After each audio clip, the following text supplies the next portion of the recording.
Good morning, and it's Democracy Day.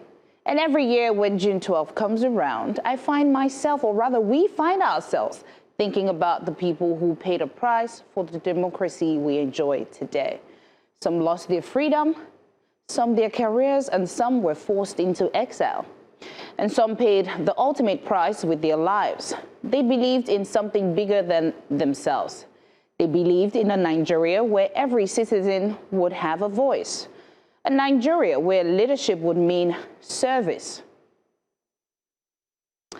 Of course, a Nigeria where hard work would count for something. A Nigeria where your future would not be determined by your surname, your tribe, your religion, or who you are. They believed that if democracy came, opportunity would come with it, that prosperity would follow, justice would follow, and that progress would follow and remain. And for many years, Nigerians held on to that hope.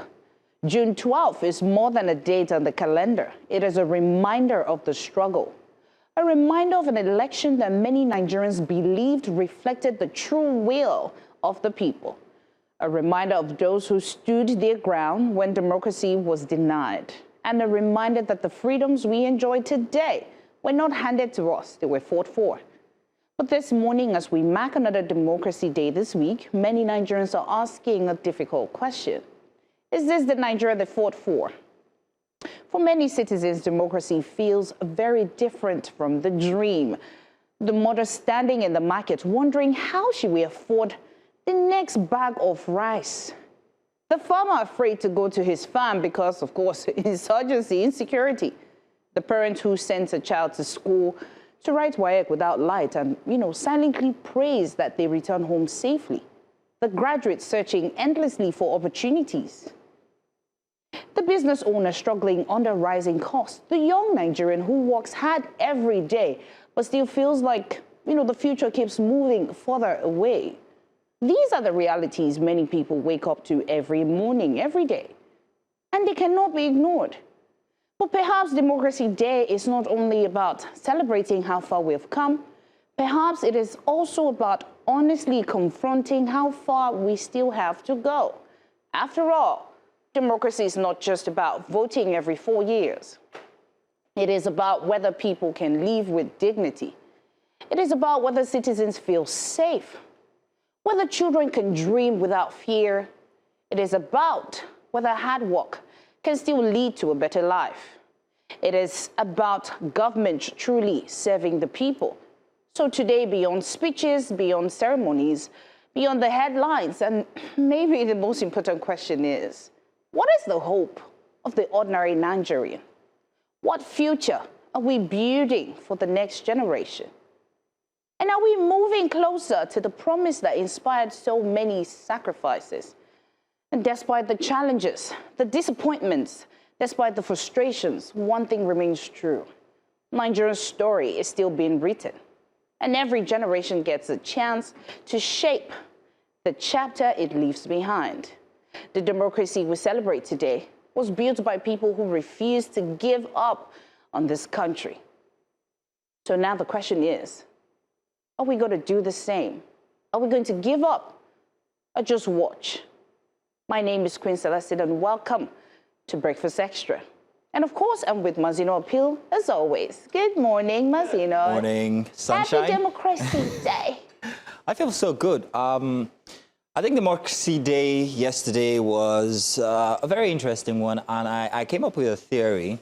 And I think while MKO Abiola was the hero of the day, I think there was one name that also needed to be celebrated in late memory. And I'm talking about Professor Humphrey Nwosu, who died in 2024 because of one little factor that he added to the entire dynamic of June 12th. And that was the voting process itself, the A4 option. Tomorrow I might talk about it, but when you come over, I will give you a small snippet into what the monologue for tomorrow might be about. And maybe you'll share the interesting fact or my excitement about the fact with me when you get back here. I'm rushing to you. No problem. That sounds good morning, guys. Let's dive in. Well, good morning once again and welcome to Breakfast Extra. I am Mazino Appeal, as been told. Now, today we begin with reflection on June 12th, a day that continues to carry deep meaning in Nigeria's democratic journey. And beyond the commemorations, we take a closer look at the current state of governance, civic trusts, and whether the promises of democracy are truly being felt in the everyday lives of citizens, you and I. Now, from leadership accountability, we go to security concerns and also economic pressure. The conversation today goes beyond history into present-day realities. We also turn to the streets, where protests held across parts of the country yesterday brought renewed attention to the cost of living, rising insecurity, and widespread hardships. For many Nigerians, these demonstrations reflect a deeper frustration, one that continues to test the relationship between citizens and the state. From there, we examine the growing debate around Nigeria's economic direction, as new assessments highlight a widening gap between reform policies and lived realities. While officials point to progress in stabilization efforts, concerns still remain about persistent poverty, food insecurity, and whether economic gains are reaching ordinary households and pockets. In the third hour, we broaden the lens to a global humanitarian concern, child labor. As the world marks the Day Against Child Labor, that was yesterday, we explore the ongoing challenge of child exploitation, the factors driving it, and what more must be done to protect vulnerable children and secure their future.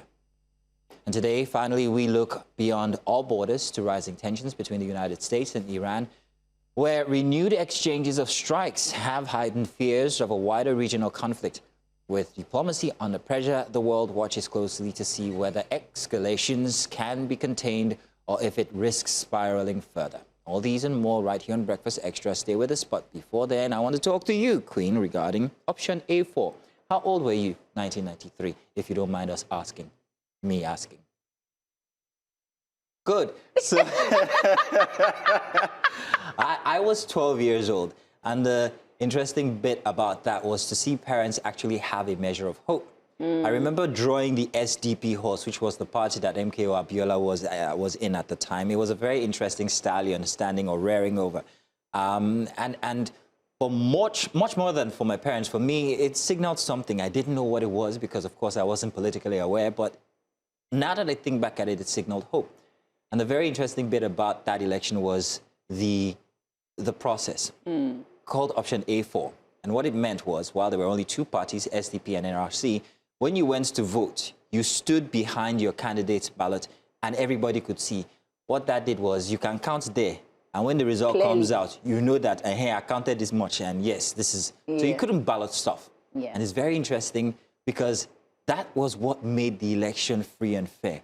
Everybody could see it. Everybody knew what they were expecting at the results. And that was why it was very obvious when the cancellations came, because Abiola practically had won 19 states and the FCT. So we know it, we saw it. What are you saying? Why is it annulled? Why are you cancelling it? That was the point. Professor Humphrey Mosu was a genius. Maybe you can't do that now.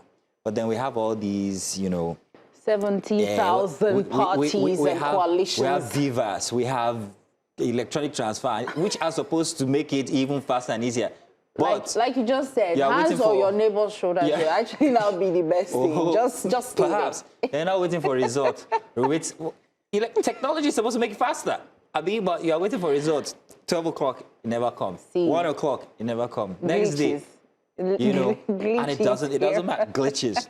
So for me, that was what it highlighted. The interesting fact about June 12 was that clarity in the process. The election process was... simplicity, and everything, straight to the point. Indeed. But, well, let's see what our papers are telling us today. Yeah, what should we start with?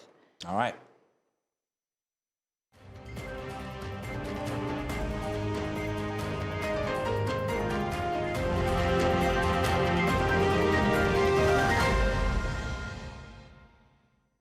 Well, we're back from the sting. Let's do the dailies. Let's start with the nation.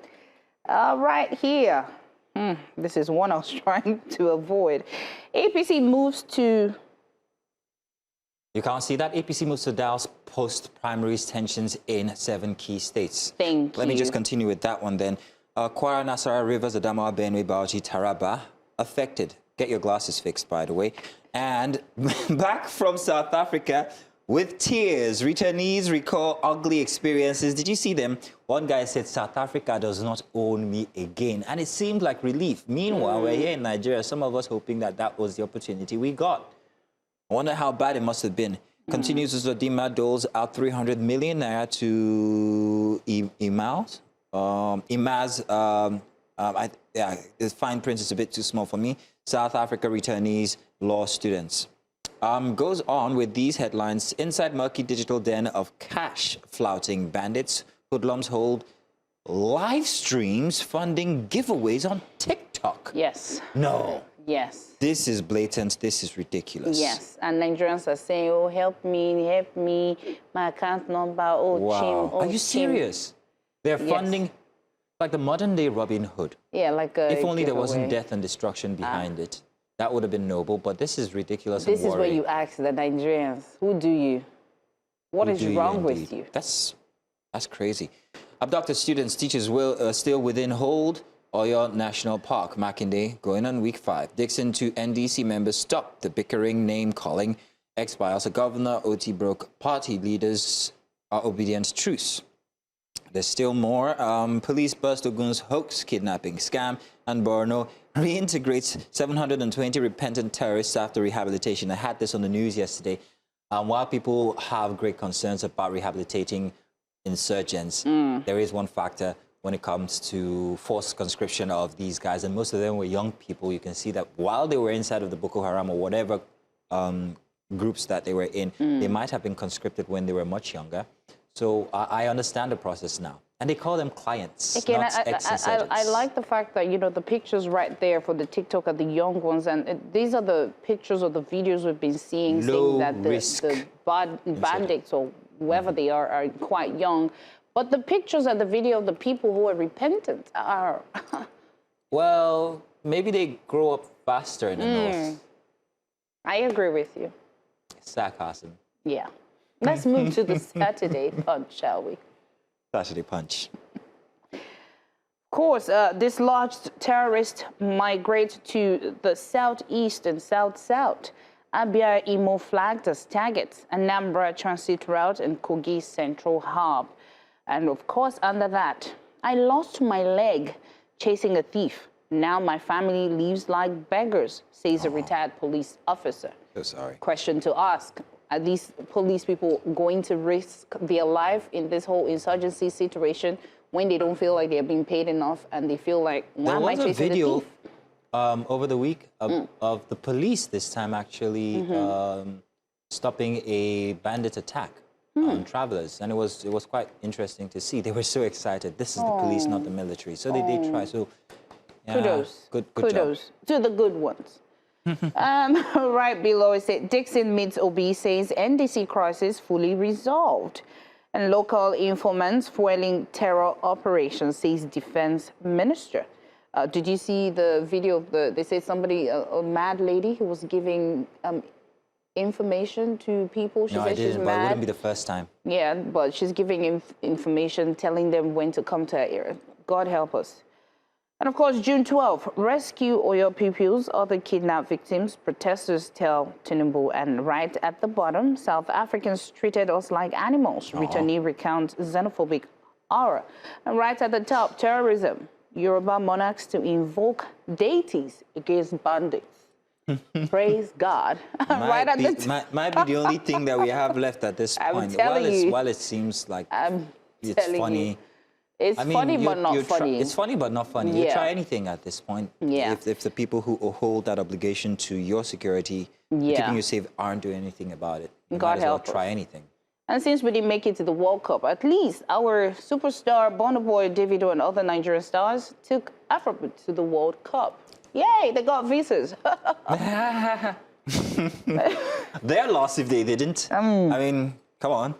Let's move now to the Saturday Tribune. Yes. Exclusive suspects open up. How he planned Adilabu's sisters, her twins, kidnap. Initial plan was to abduct ex-minister's mom, they say, and suspects speak on their links with governorship aspirants. Fine print there. Might put me in trouble, but I'll try. Oluru asked me if Adilabu still had a mother, and I said yes. He asked me again about where she was living, and I told him. He said I should take him to the place. You can read more in that story for the Saturday Tribune when you get it, page 2 and 3. At the top, Orire, we're pursuing every lead to free abductees, says Makinde. No Amotekun personnel has died in Orire operations. NDC crisis, Dixon Obi resolved differences in 3-hour closed-door meeting. And after years in the bush, 720 ex-Boko Haram fighters returned to Borno communities. Warri-Fed Constituency 2, Federal Constituency 2, warring parties agree on power sharing. Thank goodness that was all about the talk of town. Last week we even had Mr. Awala here to discuss this, if you remember last weekend. Now that's all for the Saturday Tribune. Let's move on to the next paper, shall we? Well, the Saturday Nation, since Mazino said I should fix my glasses, I think I can only read about 3 headlines there. It says, fare thee well. And I think this is for the mass burial for the 15 victims that got, that were in an accident. I think a fire accident school in Kenya, if I got that correctly. Right at the top, Country of Fakes, and says how counterfeit goods thrive in Kenyan market, and beside it to say Brazil test for Morocco. Really fine print, so I beg your pardon, I will not be able to read everything. Let's move on to the next paper. The Telegraph here. I wonder why these papers choose to use these very interesting fine prints. But let's start with the big ones. Presidency, we're bringing it back here. Presidency, Yakasai, Falai, Ubani, others disagree on single-term proposal. Not enough for effective governance. 6-year, not bad, good for leaders to make meaningful impact. That's bringing it back to Nigeria, by the way, for Saturday Telegraph. Now, the argument about a single-year term for presidents in Nigeria has its merits and has its demerits. Has its merits because when you take a look at how much is spent on electioneering, for most presidencies, only 2 years inside of office, you note that you're spending so much of resources the next 2 years after just simply for elections. If this was a 6-year term, there would be no need to start, electioneering. Yeah. It's just one term, 6 years, get what you have to get done, and then you're out. Now, the demerit, however, is that there's a fear that once you get into office, people would simply just relax and say, I'm here, there's no need, so let's just sit down and enjoy. But, I have one question, though. What? If all the leaders' aim is to make the country better, why can't the next person continue from where you stop? If you feel like your ideas are really good, like, don't you have a conversation that, Mazino, your 4 term is almost over. Where did you stop? It's okay, we continue. President Mazino stopped here, so President Celestine will continue from here. I'm like, for me, I just feel like these things are just conversation, but it feels like, no, the way I'm doing mine. It's the human factor. Avarice. We just want to continue to chop and chop and chop. Well, I just hope Nigeria just ends up good. Okay. At the top, Dr. Joe K. Odumaki, my late husband's advocacy shaped by experiences during formative years, and Professor Akintola Oyo mishandling rescue of abducted school children teaches by maligning Muslims and Islam. It's getting religious. It was getting tribal from before. Now it's getting really religious. Democracy Day. Atiku Obi, others call for principled president, free, fair elections in 2024. Here, I say A4. Tinubu's speech long on promises, short on delivery, says ADC. We've started again.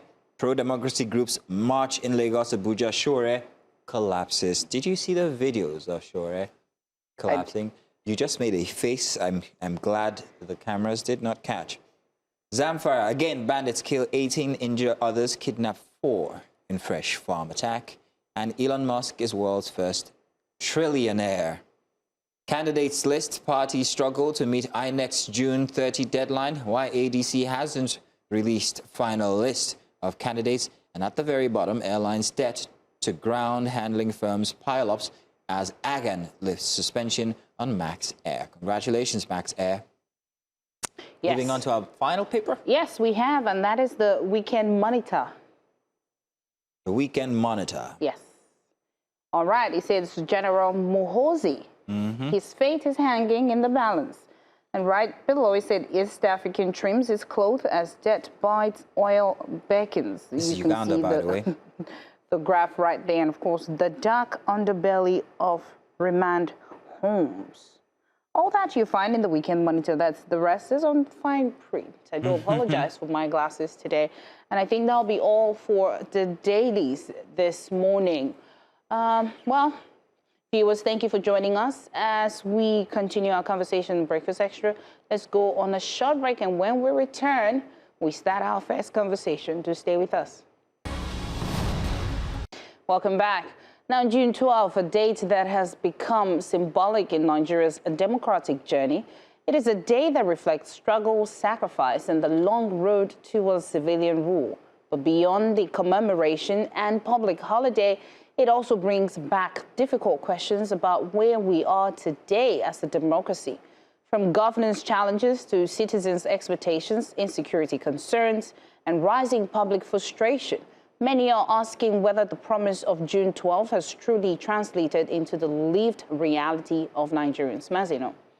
Every year, June 12 offers not just remembrance, but reflection. It's a reminder of democratic ideals, but also a mirror held up to present-day governance. Issues around leadership, accountability, and economic pressure, and also security continue to shape how citizens engage with the state. So this morning, we ask, is democracy in Nigeria strengthening with time, or are we still struggling to fulfill delivery on its core promises? Well, we believe we have our varied answers out there, but to help us shed more light on this reflection, we will be joined by Suleiman Abdullahi, public affairs analyst and also security consultant, and Mr. Fred Nziako, he's a lawyer and economist. But first, let's take a look at this package that sheds more light on the situations of things for June 12, 2026. In the State of the Nation address, President Bola Tinubu says his administration remains determined to tackle insecurity, provide an update on efforts to combat terrorism, rescue abducted children, and strengthen national security. Democracy without security is not solid enough. That is why this administration has chosen both kinetic and non-kinetic strategies to restore peace, declared a security emergency, and approved the recruitment of 50,000 new police officers and thousands of military recruits. To bandits, kidnappers, and sponsors of terror, surrender or face the full force of the Nigerian state. The president also defended ongoing economic reforms, saying they have improved fiscal stability despite prevailing challenges. Since 2023, our reforms have restored stability and credibility to economic management. Federation revenues have risen, providing state and local governments with more resources for infrastructure, education, health care, and security. While paying tribute to the heroes of the June 12 struggle, President Tinubu announced national honors for pro-democracy activists, journalists, labor leaders, and military officers who contributed to Nigeria's democratic journey. Among the architects of modern democratic Nigeria, we honor General Shehu Musa Yar'Adua for his vision of national partnership. I'm also pleased to announce the national awards to the following Nigerians: Barrister Ayoka Lawani, Tunde Fagbele, Oladele Alake, Olatunji Bello, Joe Oke Odumake, Joe Igbokwe, Babajide Kolade Otitoju, Ike Okonta. We also recognize the soldiers. The greatest tribute we can pay is to build a Nigeria where freedom is protected, justice is upheld, opportunity is expanded, and government is accountable. The president further urged Nigerians to reject division and embrace unity, stressing that while previous generations secured independence and democracy, the task before the current generation is to secure prosperity for all. In Lagos for News Central, Igbalani Omani. Oh, we thank you, Moni, for that very interesting package there. I like how we know the voices. While we wait for our guests, Mr. Suleiman Abdullahi and also Mr. Fred Nziako to join us. Well, let's talk a bit about June 12, 1993. Tell me, because I remember I told you my age. Yeah, in secret. Yes, only you know. I told you about the option A for bit. That was a very interesting factor in the decision-making. But outside of that, there were more instances that came out of the annulment of the election. And one was a focus on advocacy, the fight for freedom, Kudirat Abiola, her death, and all of that. And yesterday I was on the news with Ms. NLB, and I think son of late MKO Abiola Mumuni, Abdul Mumuni, and we talked about that instance, his mother paying the ultimate price. And I wondered, I asked myself, while we have many people advocating for democracy here today, good governance and all of that, I was wondering whether we still have that moral backbone to advocacy, whether people are doing it altruistically, fighting for Nigeria and not for interest. That's something I always ask people when it comes to protests for Nigeria or in Nigeria when it comes to democracy. What exactly is the fight about? Are people making these gestures out of interests that they might have? Because it's a protest fighter today, tomorrow. While I'm not saying get in governance, I'm not saying don't get in governance. I'm saying, why are you trying to get in governance yourself? Are you really trying to make absolute change? And when you get there, will you do it? Or is it just a pathway to governance? Because you find that most people who are advocating for change are actually advocating for offices, whether you like it or not. They're not even, it's not even an advocation for office. They want to get into office. Right. And once they get into office or they join a political party, everything changes. Everything sounds to bounce back. So I always like to look at things from a very clarified point of view and a very balanced point of view. I refuse to let anything, I'm always very critical when it comes to my decision making, especially with politics. Yeah. Because I jumped into the topic of politics very late in my life, after sitting back and saying, no, I'm not going to. I'm still trying to jump in. No, you are. You are. The details are very interesting. Like, like what we talked earlier and all that you've mentioned now, it still goes down to the part where, apart from Afrobeat and all the things that Nigeria agree on, like World Cup and, Don't Kill Us and all that. And Jollof.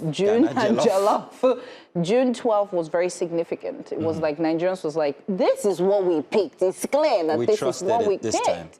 And if that system then worked, what happened between 1993 and 2026 that we're now having? Of course, we agree we now have different parties because something happened for Nigerians to say, I don't trust this guy. Let me go and open my party. This is what we stand for. Oh, no, this is what we stand for. And now we're having different stands, like different, pardon me, let me use like different churches. But the aim is Jesus, political right? ideology. So the aim is make Nigeria great, or whatever we have to say, make Nigeria renewed hope, whatever it is for Nigeria to be a better place. So how did we get to a point, like you said, oh, I will join the party, I'm going to do right, and then they go there.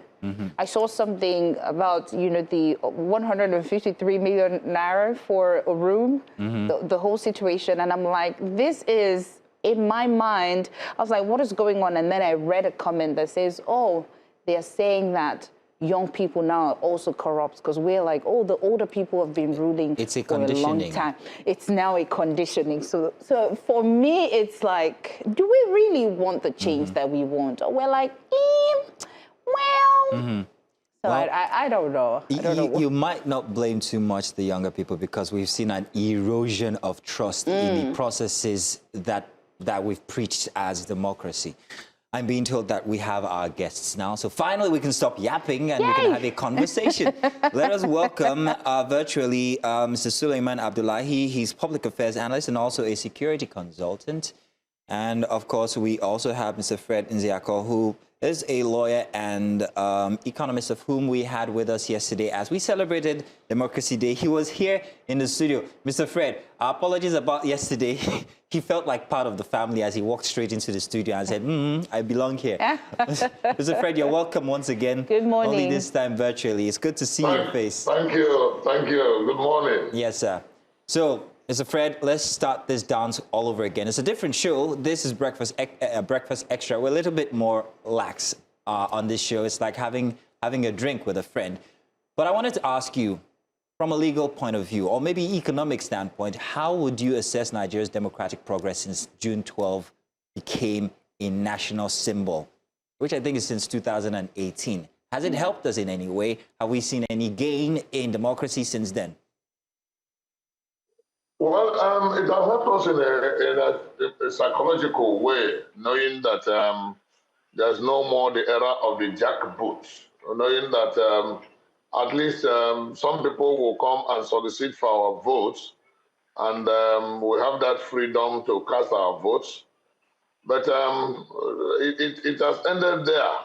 It has also helped us in a way that the international community now see us as a people who are not in pariah state. They recall that during the military era, we were going in and out of international pariah status, whereby many countries around the world will continue to see Nigeria as not good enough to be dealt with because of the military regime that we had then. But ever since the advent of democracy, we have, in a manner of speaking, been accepted into the fold of the international community. And that is why the leaders can go anywhere and borrow money without any qualms, without any being segregated against. And but now, when you come home internally and you begin to look at the gains we have made since June 12, 1993, you'll be very, very worried about the fact that our democracy does not seem to be growing. It does not seem to be growing. It seems that we are making one step forward and then two or multiple steps backward. In 2015, in fact, starting from 1999, we said it was a nascent democracy and we tolerated our errors and our mistakes. We said we were still very young, that over time we will get it right.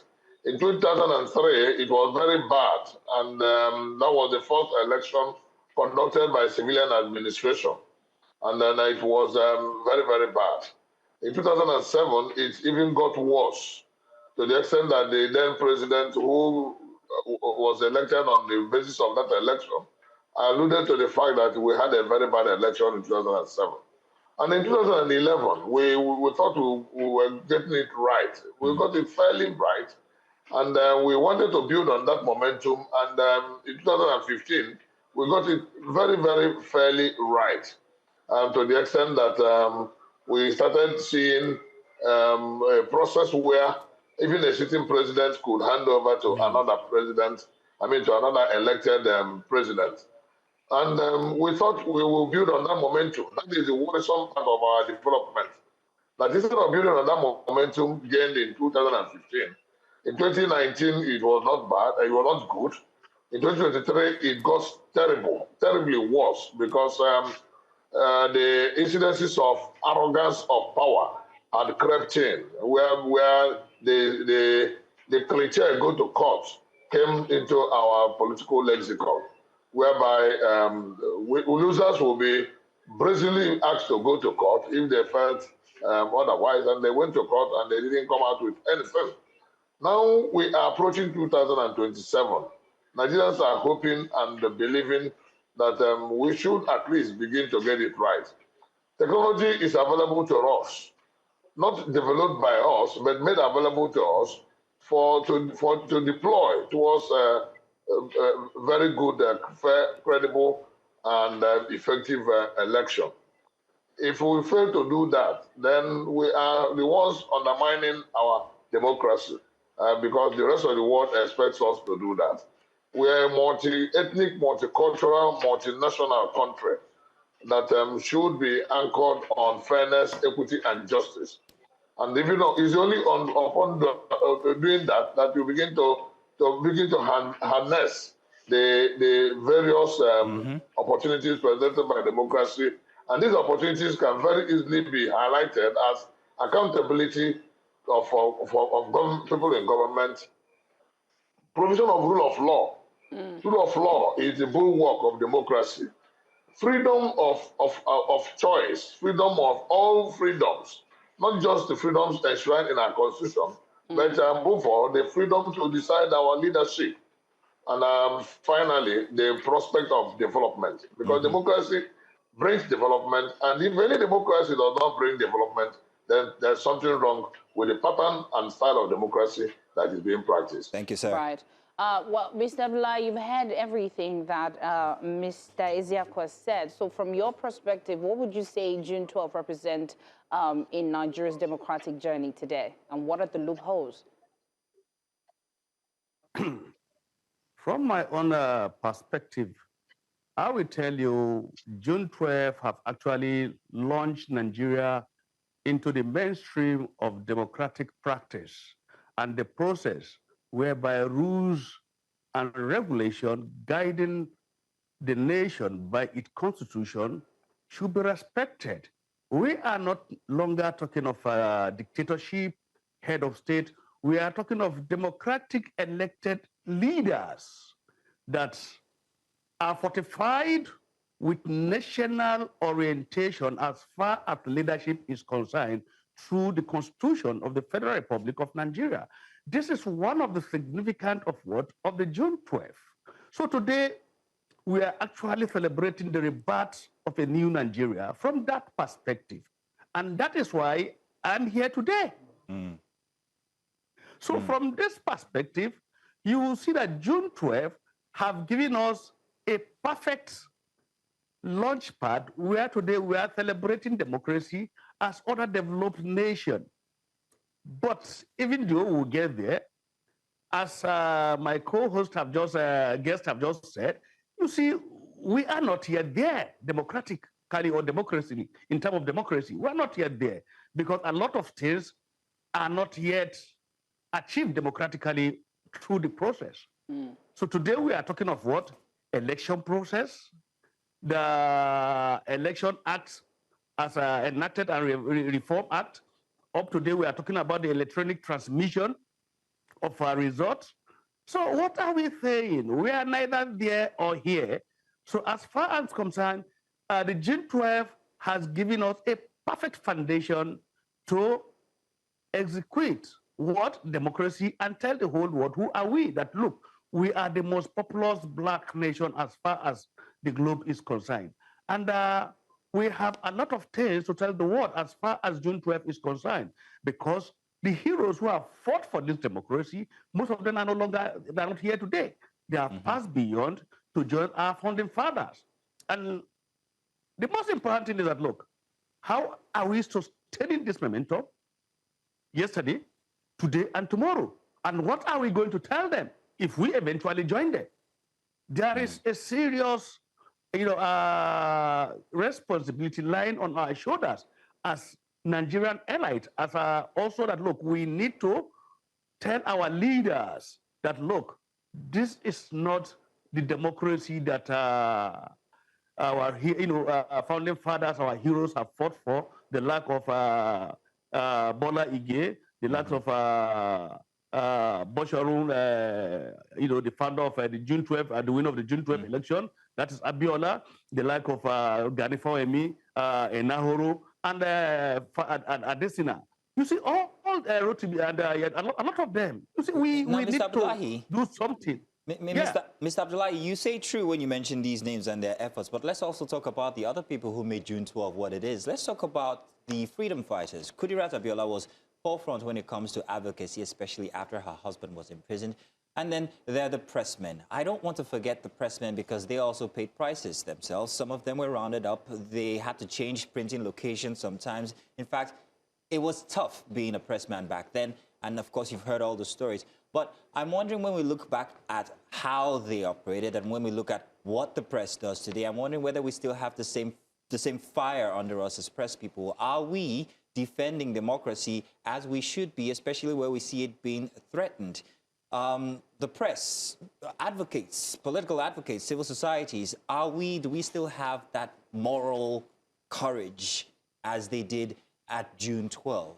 Or do you think it's become a little bit selfish? The moral courage within the media cycle has been, demolished, has been seriously affected psychologically. Because if you look at the case of Delegiwa, who has played the superior prize in those days, and the lack of, also mentioned Kudrat Abiola. You see, we have a lot of journalists who have actually invested their profession and their career, their life, everything in investigative journalism that came out with what? With fact and findings and tell us, look, this is where we are supposed to be, because journalism or the press is the fourth realm of the society. If they are not there, then the society is lost. And the problem there is, look, let me tell you, most of your colleagues in the media sector find it difficult to do something extraordinary and different. So now, is it that, how we said, the politicians have cornered the media crew that, look, survival now has to be compromised because we are not seeing the effect of journalism or press is not being anchored towards the rightful direction, so that, look, we should look at every day in the morning, you see people gathering in the newsstand to see what is there new. But do we actually get something new? There is nothing new today in the Nigerian press. What the information yesterday is what you get today and tomorrow and next year. Then what are we saying? That is why the National Assembly remains what it is. That is why our leaders remain nonchalant, attitudes toward what? Their active role in the society. So we see that, look, it's not that the media are compromising, but the situation on ground didn't give them enough palliative measures to actualize their profession as what? As media or media men or crewmen of the society. And let me tell you, we cannot rule out the importance of what? Of journalism, because justice can never be achieved without the journalist. Because media tells the society where we are yesterday, where we are today, and where we're supposed to be tomorrow. Let me tell you, there are three institutions that fashion and the psychological and the sociological way of life of any nation. That is the judiciary, number one, the tertiary institutions, number two, number three is the media.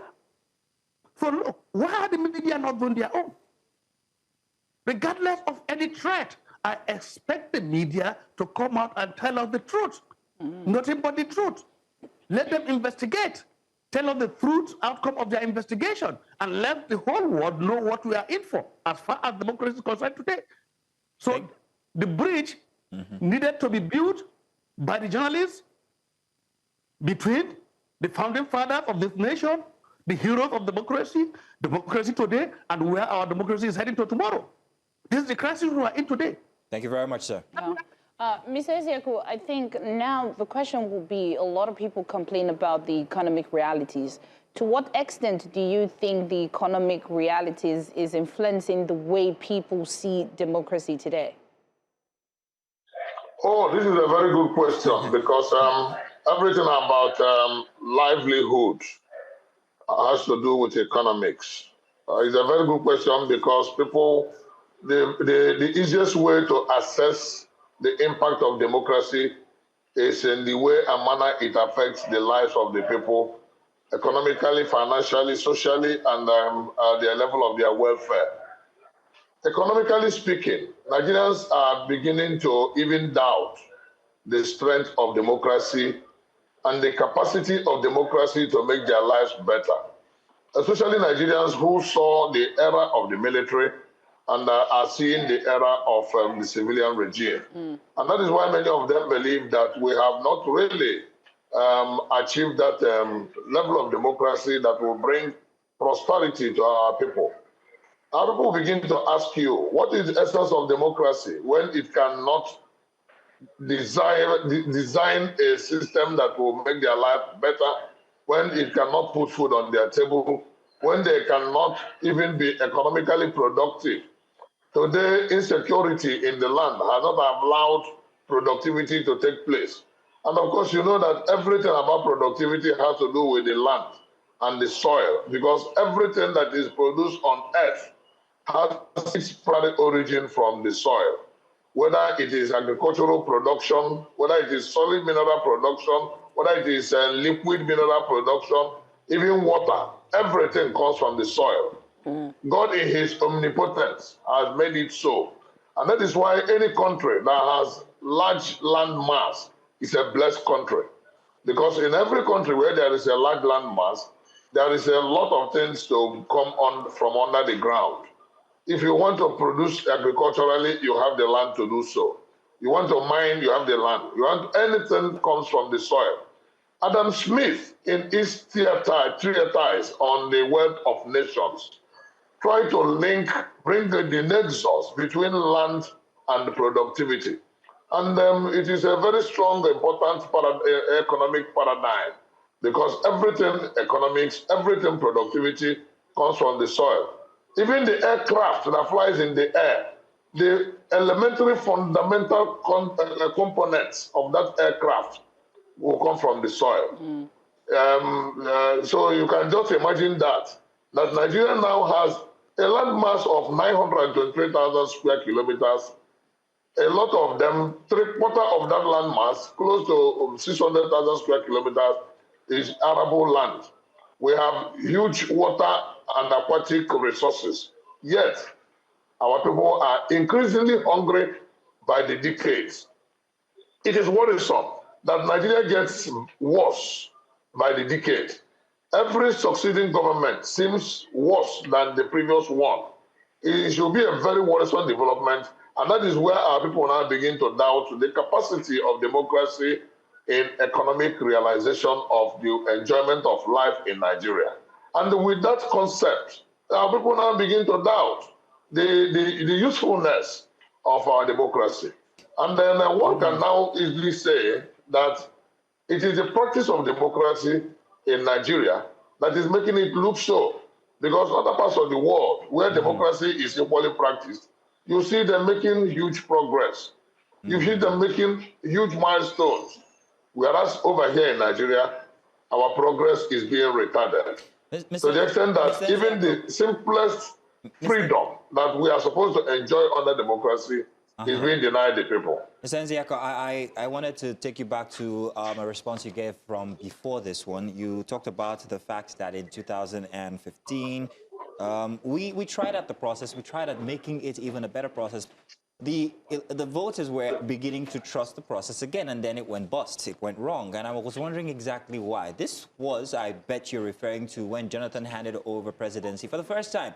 A democratically elected president willingly accepted defeat and simply just handed over the presidency. Many people thought that was rather strange, but it happened. Now, I'm going to be very careful with this, but Jonathan ran under the PDP and willingly give it over after losing to the APC. If you say that in 2015 was the last time we actually saw a process where we could have tried at it or where it was democracy, what are you saying at the point of this exchange if people are saying now that the processes do not seem free and fair anymore? I'm trying to glean from your very words what you meant. Yes, the voters were beginning to trust the process, hoping that as we moved along the line in our democratic experience, that we'll be building on the past experiences and getting better. But the 2023 election was a very terrible one that completely destroyed the confidence of the voters in the electoral process. When we look at it, completely destroyed the confidence of the voters in our democratic experience. I'm sorry to break in. And that is why we continue to. That's why we continue to want INEC. I'm sorry to break in again, sir. Sir, I'm sorry to break in again, sir. But I was wondering, the switch in rulership, in administration, the switch from one party to the other, did it have anything to do with that downgrade in the process?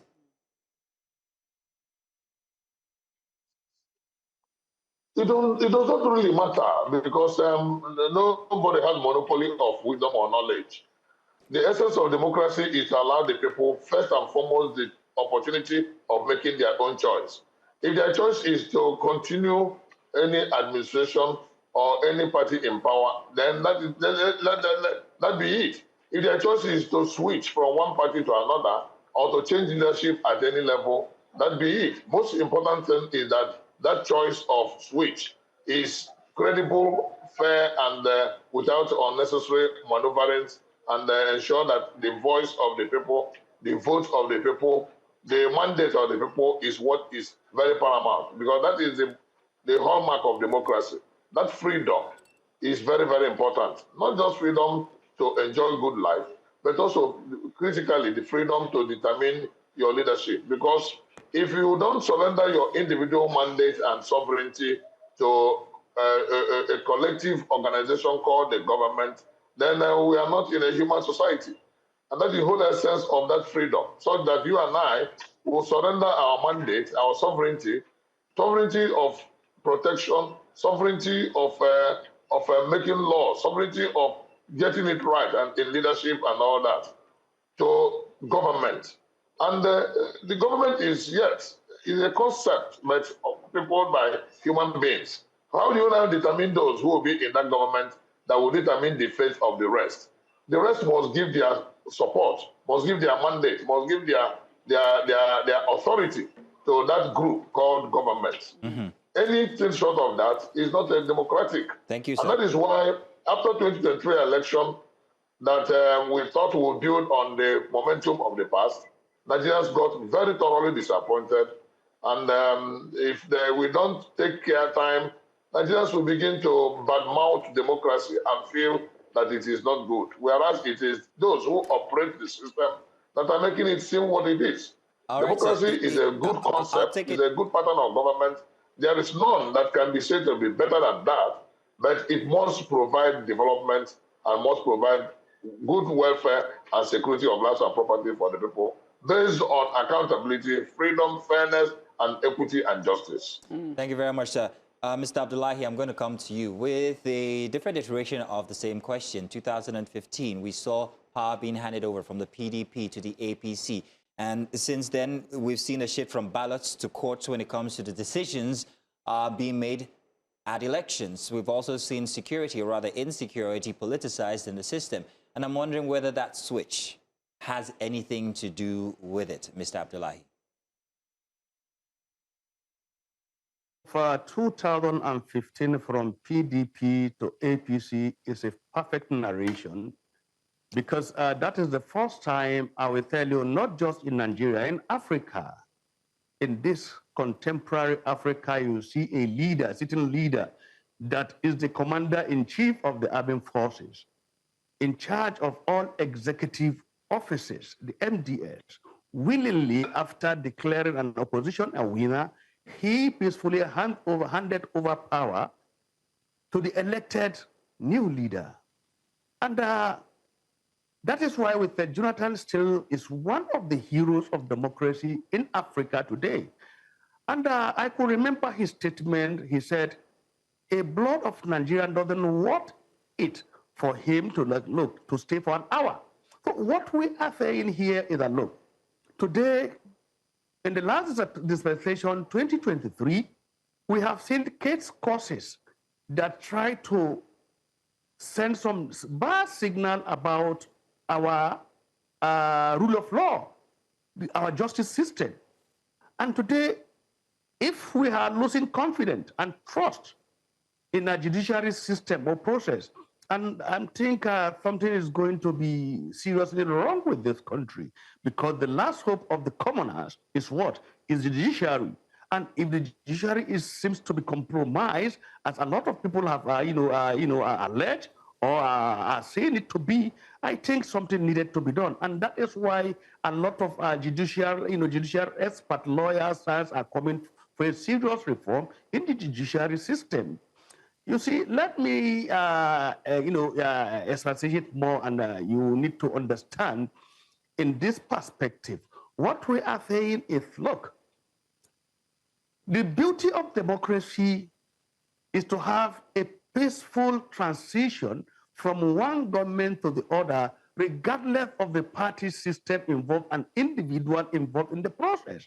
So the question of ethnicity, religion, culture, tradition, or politics affiliation doesn't matter, because what matters to us is the sovereignty of this nation. Nigeria is a single entity. So the rule of law, the constitution, must be upheld and must be respected. So if this is the case, then we said, look, we are enjoying democracy. But we are seeing our democracy is gradually falling apart. The center can no longer hold, as Chuna Achebe said. So you see, this is the problem we have. The leader, the followers are losing trust on the leaders. Then the leaders no longer have the respect from the follower. So the center can no longer hold. So what are we saying? The engine room of democracy is not being seen to be strong and effective. That is legislative. So in this dispensation, I'm telling you, I think what we are experiencing, just like the lawyer have said earlier, what we enjoy in the previous years, as far as democracy is concerned, is losing its taste when it comes to quality democracy. So the problem here is that, look, we need to look inward and look to address some systems that are not longer functioning as expected. And let's look at the qualities of our leaders. This is what matters. Those that run the democracy is the problem. Democracy is not the problem. Right. Democracy is sweet and interesting. But our leaders, those that run the democracy are the problems. Cool. Mr. Isiaku, real quick, now we've seen the loopholes, you've mentioned all the concerns, how power is shifting hands from one party to the other. For your final take, what would be your advice, not just to government, but to the citizens, on how we can achieve real democracy and move from where we are now? Well, since democracy was aptly described by Abraham Lincoln as the government of the people, for the people, and by the people, the central focus of democracy is the people. And then, where are the people? How much involved are they in the democratic process?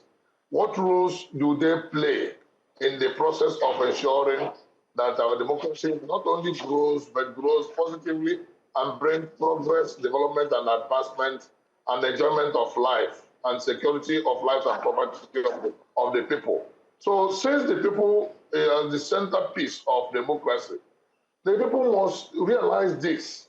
And my advice will be, as we approach 2027 election, we have seen the faults of the past, but we cannot run away from the realities that stack us in the face. And everybody, I mean everybody, every adult of a voting age must come out to cast his vote. That is the least irreducible minimum that we must do as a people. And that is the least we should do to enhance the growth of our democracy. The idea of voter apathy kills democracy because it gives room for the wrong people to be in power. It gives room for the wrong people to rig the election. And then it gives room for the people not to make their choices, not for the choices not to. Well, Mr. Ezeku, hope you can still hear us. Seem to have lost him.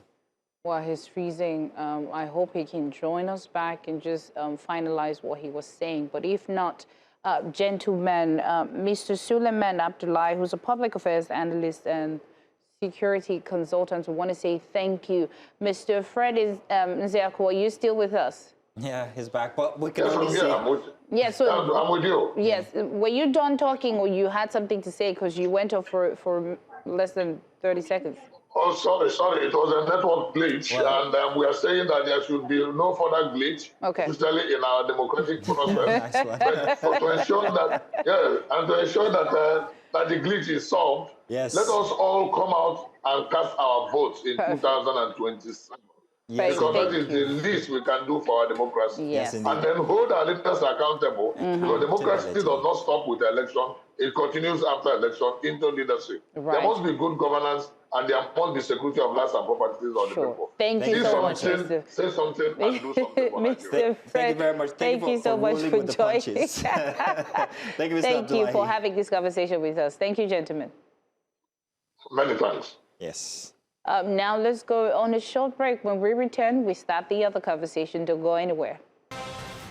And you're welcome again. It's time for our first big report for Breakfast Extra this morning. Now, across several parts of the country, June 12th, a day meant to reflect Nigeria's democratic journey, also become a platform for protest and public expression In Lagos, in Abuja and other cities, citizens and civic groups took to the streets to raise concerns over rising insecurity, the high cost of living, and what many describe as worsening hardships across the country.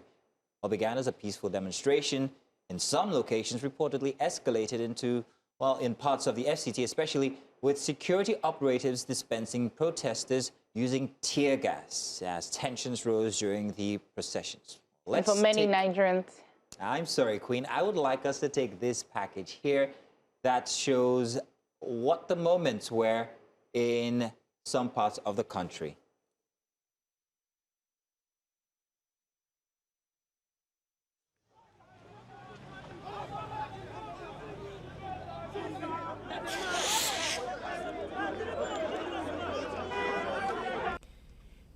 It began as a gathering of aggrieved citizens under the Ikeja Bridge in Lagos, but quickly swelled into a sea of passionate demonstrators.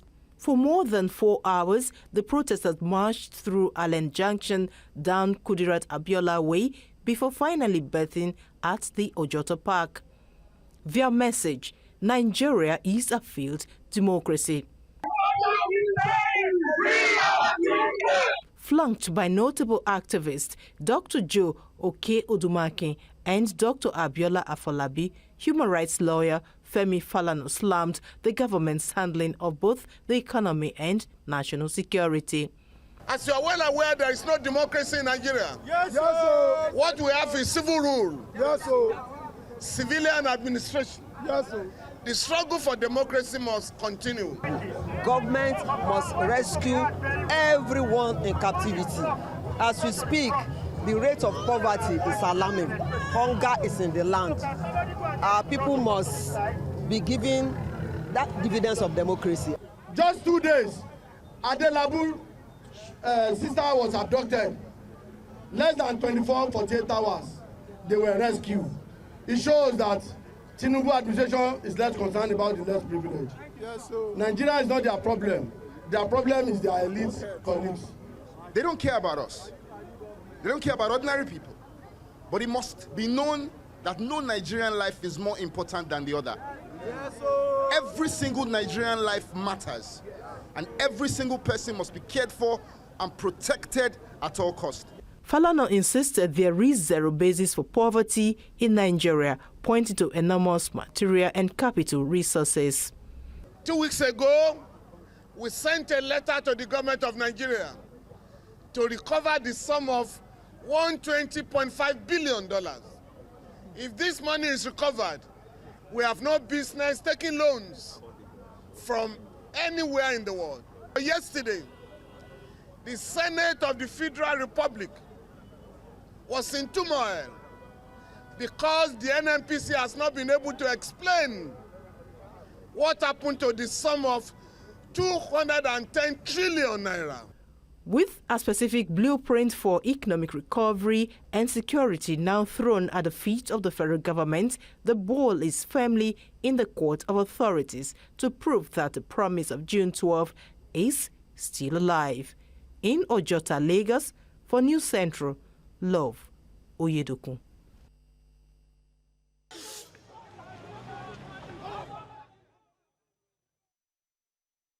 Well, as can be seen for many Nigerians, however, events like this once again reflect a deeper national conversation about governance, civic space, and how citizens engage the state on issues that directly affect their daily survival.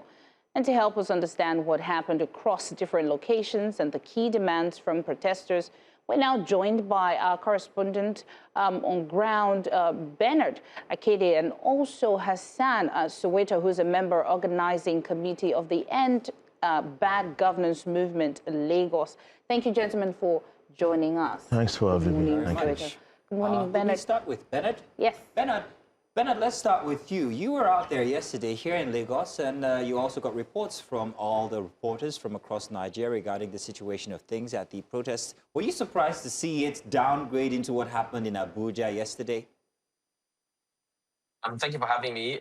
Well, first of all, I wasn't in Lagos. I was in Ibadan, the capital of Borno State, which this point happens to be the anchor of the current situation that that the country is currently facing, talking about the kidnap of those children and their teachers. But yes, like you stated, I've been following proceedings across, the country where we had our correspondents. And unfortunately, I would say I wasn't surprised at, the turn of events in Abuja, the federal capital. It's almost a recurring decimal that we've continued to see, and not just when members of the Edinburgh governors' protest, hit the streets to complain about certain issues. Almost any time there is a protest in the federal capital, in most recent times, we see it degenerate into, deployment of tear gas and other materials used by security operatives, particularly the Nigerian police. And we've seen it happen times without number. Now, protesters are unarmed. It is their right, actually, to protest and to march, as we have, as we clearly understand and we clearly know. And has been confirmed by several public relations officers of the Nigerian police force over time. So to answer your question again, I actually wasn't surprised when I saw that. A bit disappointed, though, because we would have thought that by now, there should be an understanding, from the Nigerian police and other security operatives, knowing that the citizens have the right to protest, have the right to air their grievances, particularly when things are not going the way they should, and that the police should have by now been able to devise other means to, as they say, quote unquote, control the crowd, control protests, and ensure that these protests are not hijacked by hoodlums, which is more often than not the excuse or the reason they give for trying to disperse crowds like this. So again, quite disappointing, but no, I wasn't surprised. Right. Hassan, you are, let me read it again. You are the member for organizing committee of the End Bad Governance Movement. Now you've seen what has happened in Abuja. And of course, protesting, meaning, what was the core reason for the protesting, first off, just so that Nigerians understand what it is? And why do these protests keep meeting tear gas and issues like this? It feels like we're fighting each other when we're supposed to be fighting together. Well, I mean, the protest was about the failure of the government, an historical failure, not just of this present government, the failure of successive governments over the past 27 years. Right. To transform the entire promise of democracy into reality, not just in economic indices, not just in the big data, but in the lives of people in their different homes. It was also about the rampaging insecurity, the fact that yesterday was a democracy day, which normally should be a celebration of freedom. But then you have hundreds of Nigerians in captivity, including school children, including teachers, and you have a government that has demonstrated utter cluelessness and complete insensitivity. It's like we are having a replay of the Jonathan years, of the Chibok girls' years, back in our faces again. And you just need to reverse, the different individuals, because you had the people in government today in the opposition at that time, and they clocked the utter cluelessness of Jonathan at that period, who, while over 246 children were kidnapped, refused to respond, thinking that it was the work of his political enemies, it was the work of opposition, did not wanted to crumble his government, and then failed to respond until the issue, made global headlines, and you began to have, all kind of, viral comments across the world. That was when the government responded.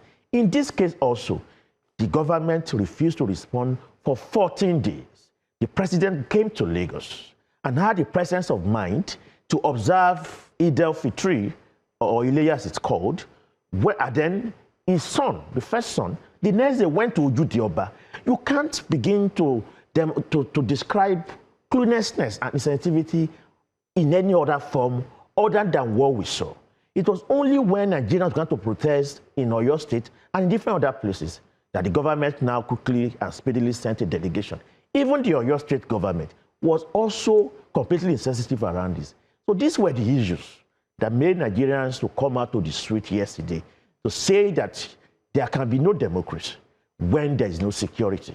There can be no democracy when there is hunger in the land. There can be no democracy when you have the kind of inequality you have in this country. Because we've got to talk about these issues. Because government talks about insecurity as if it's something that just came from Mars. Insecurity is the chicken coming home to roost for Nigeria for all of the decades that we have had successful capitalist governments implement policies that have driven people into a state of mystery. And we thought it was going to stop in the north. But it's now creeping into the south because ultimately, you know, the kind of social decay you have had in the north on the basis of complete government utter cluelessness and inability to provide the basic dividends of democracy is also happening in the south. And that is why you're having these whole incidents of insecurity just going on about. Because insecurity is not just about ideology.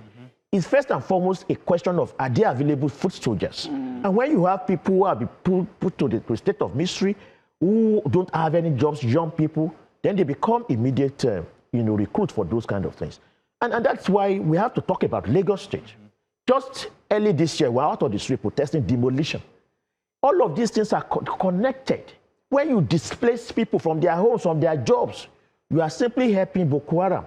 You are helping all of these other forces to have a pipeline, an inexhaustive pipeline of recruitment. And that is why this whole protest yesterday was not just about release the children, which was an important part of our demands, but how do we ensure that no other children, no other teachers, no other Nigerians will fall captive? And that means that government must not just end insecurity, but must begin to carry out the necessary governance reforms to ensure that we don't have anybody falling victims to this kind of menace. So the struggle yesterday, the protests across the country, was a vote of no confidence, if you could call it that, on the current government and successive government. And that is why it was not surprising that it was met with violence in Abuja. Because this is not, it's because the government realized it very clearly that protests like that, they are questioning, the entire integrity of the government. And that's why the response, even in Lagos State, similar response was to happen, but for our ability to manage it more effectively. So, Eto, you speak plenty true words here, but I want to come to our correspondent, Bernard Akede, who witnessed some of these protests. Bernard, I want us to talk about some of the freedom fighters that we grew up hearing about. Let's talk about Nelson Mandela. Let's talk about Stephen Biko. Let's talk about recently Julius Malema. Now, they have admitted that in their time, they've had to resort to certain methods as provocation to make sure that their words are heard. In Nigeria here, the big example and the one who paid the ultimate sacrifice, Kudirat Abiola. Then there is, of course, Fela Kuti, who resorted to music as his weapon. And Femi Falana, he's used the law, and he's also been a foot soldier, as we saw in that report there. Now, from a pressman point of view, what do you say about the method of the protests from yesterday? I'm asking that before I come back to ask Soweto here what it resulted into when it comes to the engagement of the authorities, the police authorities, the security authorities. But what method did you see being used by the advocates yesterday? Well, I say it's pretty much the same method that the advocates have been using. And let's understand that, unfortunately, at this time, in this part of the world, the advocates have been restricted, strongly restricted to very, very few methods, as a matter of fact. If you can cast your mind back to the NBAD governors' protest in 2024, I believe it was, where the protest was supposed to go around several places. I'll use Lagos as a case study. You can see that the protesters were confined to a particular area, making it easier, or a lot easier for security operatives to, would I say, control the way the protest was supposed to go. And we've begun to see that happen several times. It's a way to, in my own opinion, as I mentioned earlier, control the outcome of certain kinds of protests. We've come to see where sometimes, not just the police, sometimes even the military would be out there trying to quell protest attempts or protests that go around. So it's almost as if there isn't so much that the protesters can do beyond peaceful demonstration, chanting songs of solidarity, and then marching across, a certain kilometers or several kilometers. And even those kind of marches at this point now have been restricted in certain places. I mean, again, we saw what happened in Abuja, the Federal Capital Territory, where they tried to march, and as has happened several times in the past, canisters of tear gas and other mechanisms were deployed, to prevent further movement of these kind of protests. So the protesters have been restricted in several ways here in this country. So what we see is, chanting songs of solidarity, marching across several parts, playing of music, by some, and it pretty much is the best that they can do. In Ibadan, where I was, it wasn't even about the numbers, because surprisingly, there were those who felt that the number of protesters who came out in Ibadan, and that's talking about members of the Take It Back movement, were just a handful. But even with that number, they were able to march for at least, well, we followed them for at least 6 kilometers through the city center. And as they moved, what they did, which is the strategy they used, certain strategic points, certain popular bus stops, certain markets, certain roundabouts, they halted their vehicle. They were able to stop traffic, vehicular movement, and then with megaphones and microphones, they galvanized the people of Ibadan, explaining to them the reason for the protest so that it's not taken out of context. You know, telling them that the people in captivity are people who pray like them, are people who go to school like them, people who are traders like them, people who are 9-to-5ers. If it can happen to them, it can happen to anybody. Bernard, I'm going to jump down your throat there for a second so that we can spend the remaining time, the very short time that we have with Soweto here, telling us about the details of what might have happened in Abuja. So, Soweto, let's turn to you now regarding the engagement of the Nigerian police, as we saw what happened in Abuja. What would you say caused that breakdown? And hopefully you'll be summary with this response because we're out of time. I mean, every procedure that we have always followed were followed before this protest. The letter was written to the Inspector General of Police, signed by no other person than Comrade Femi Falana, Senior Advocate of Nigeria, informing him that protests will be taking place across the country and asking him to provide protection. So what happened in Abuja was simply an attempt by the state, to demonstrate that it has the ability to repress peaceful dissent if people decide to continue to protest. Otherwise, there was no other excuse, because the usual excuse would have been that they were not informed. Every protest that took place across the country yesterday was already covered by the letter issued to the IGP. When the protest started in Abuja, it was very peaceful. It was only when the protest was getting towards, the seat of power that the police became, interested in pushing things back. And what they did, and this must be clocked, this must be clearly situated for Nigerians, was to use a chemical agent. And you could see that it wasn't the usual tear gas that is fired with a gun, but they had a sprayer, and they spray into people's faces. And that causes choking, is a nerve agent. It causes people to lose control. And that's what happened to Omoyele Sowore. And that method that you have seen is likely going to be, repeated around the country in future protests. And that is to show how this government is becoming more dictatorial, more repressive, and that it occurred on Democracy Day is a further sign of what we have been saying, that there's no democracy in Nigeria. And for us as activists and as Nigerian people, we are never going to allow this to stop us. And that was what we demonstrated here in Lagos State. We are going to continue to march and organize ourselves, because without the people taking control of their own destinies, the current people in power today, they have got nothing for the future of all of us.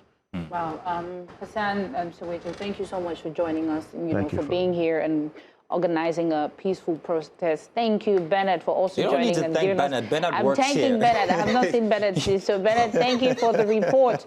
We do appreciate you, gentlemen, for joining. And we hope that future protests will, will meet peaceful collaboration and not tear gas. Let's go on a short break. When we return, we start another conversation. Do stay with us. Welcome back. And now to our next big story. Nigeria's economic conversation continues to center around reforms, recovery, and resilience.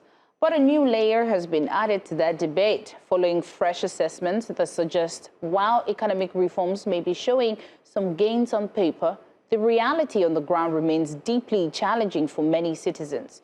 Issues around rising poverty levels, food insecurity, and the cost of living continue to dominate public discourse, raising questions about how quickly economic policies are translating into real relief for households across the country. For many Nigerians, the concern is no longer just about macroeconomic indicators, but about survival, affordability, and whether current reforms are actually easing everyday pressure. On the other hand, stakeholders argue that reforms often take time before their full benefits are felt, and that stabilization measures are necessary foundations for long-term growth. Still, the gaps between economic data and lived reality continues to shape how this conversation is being received by citizens and policy watchers alike.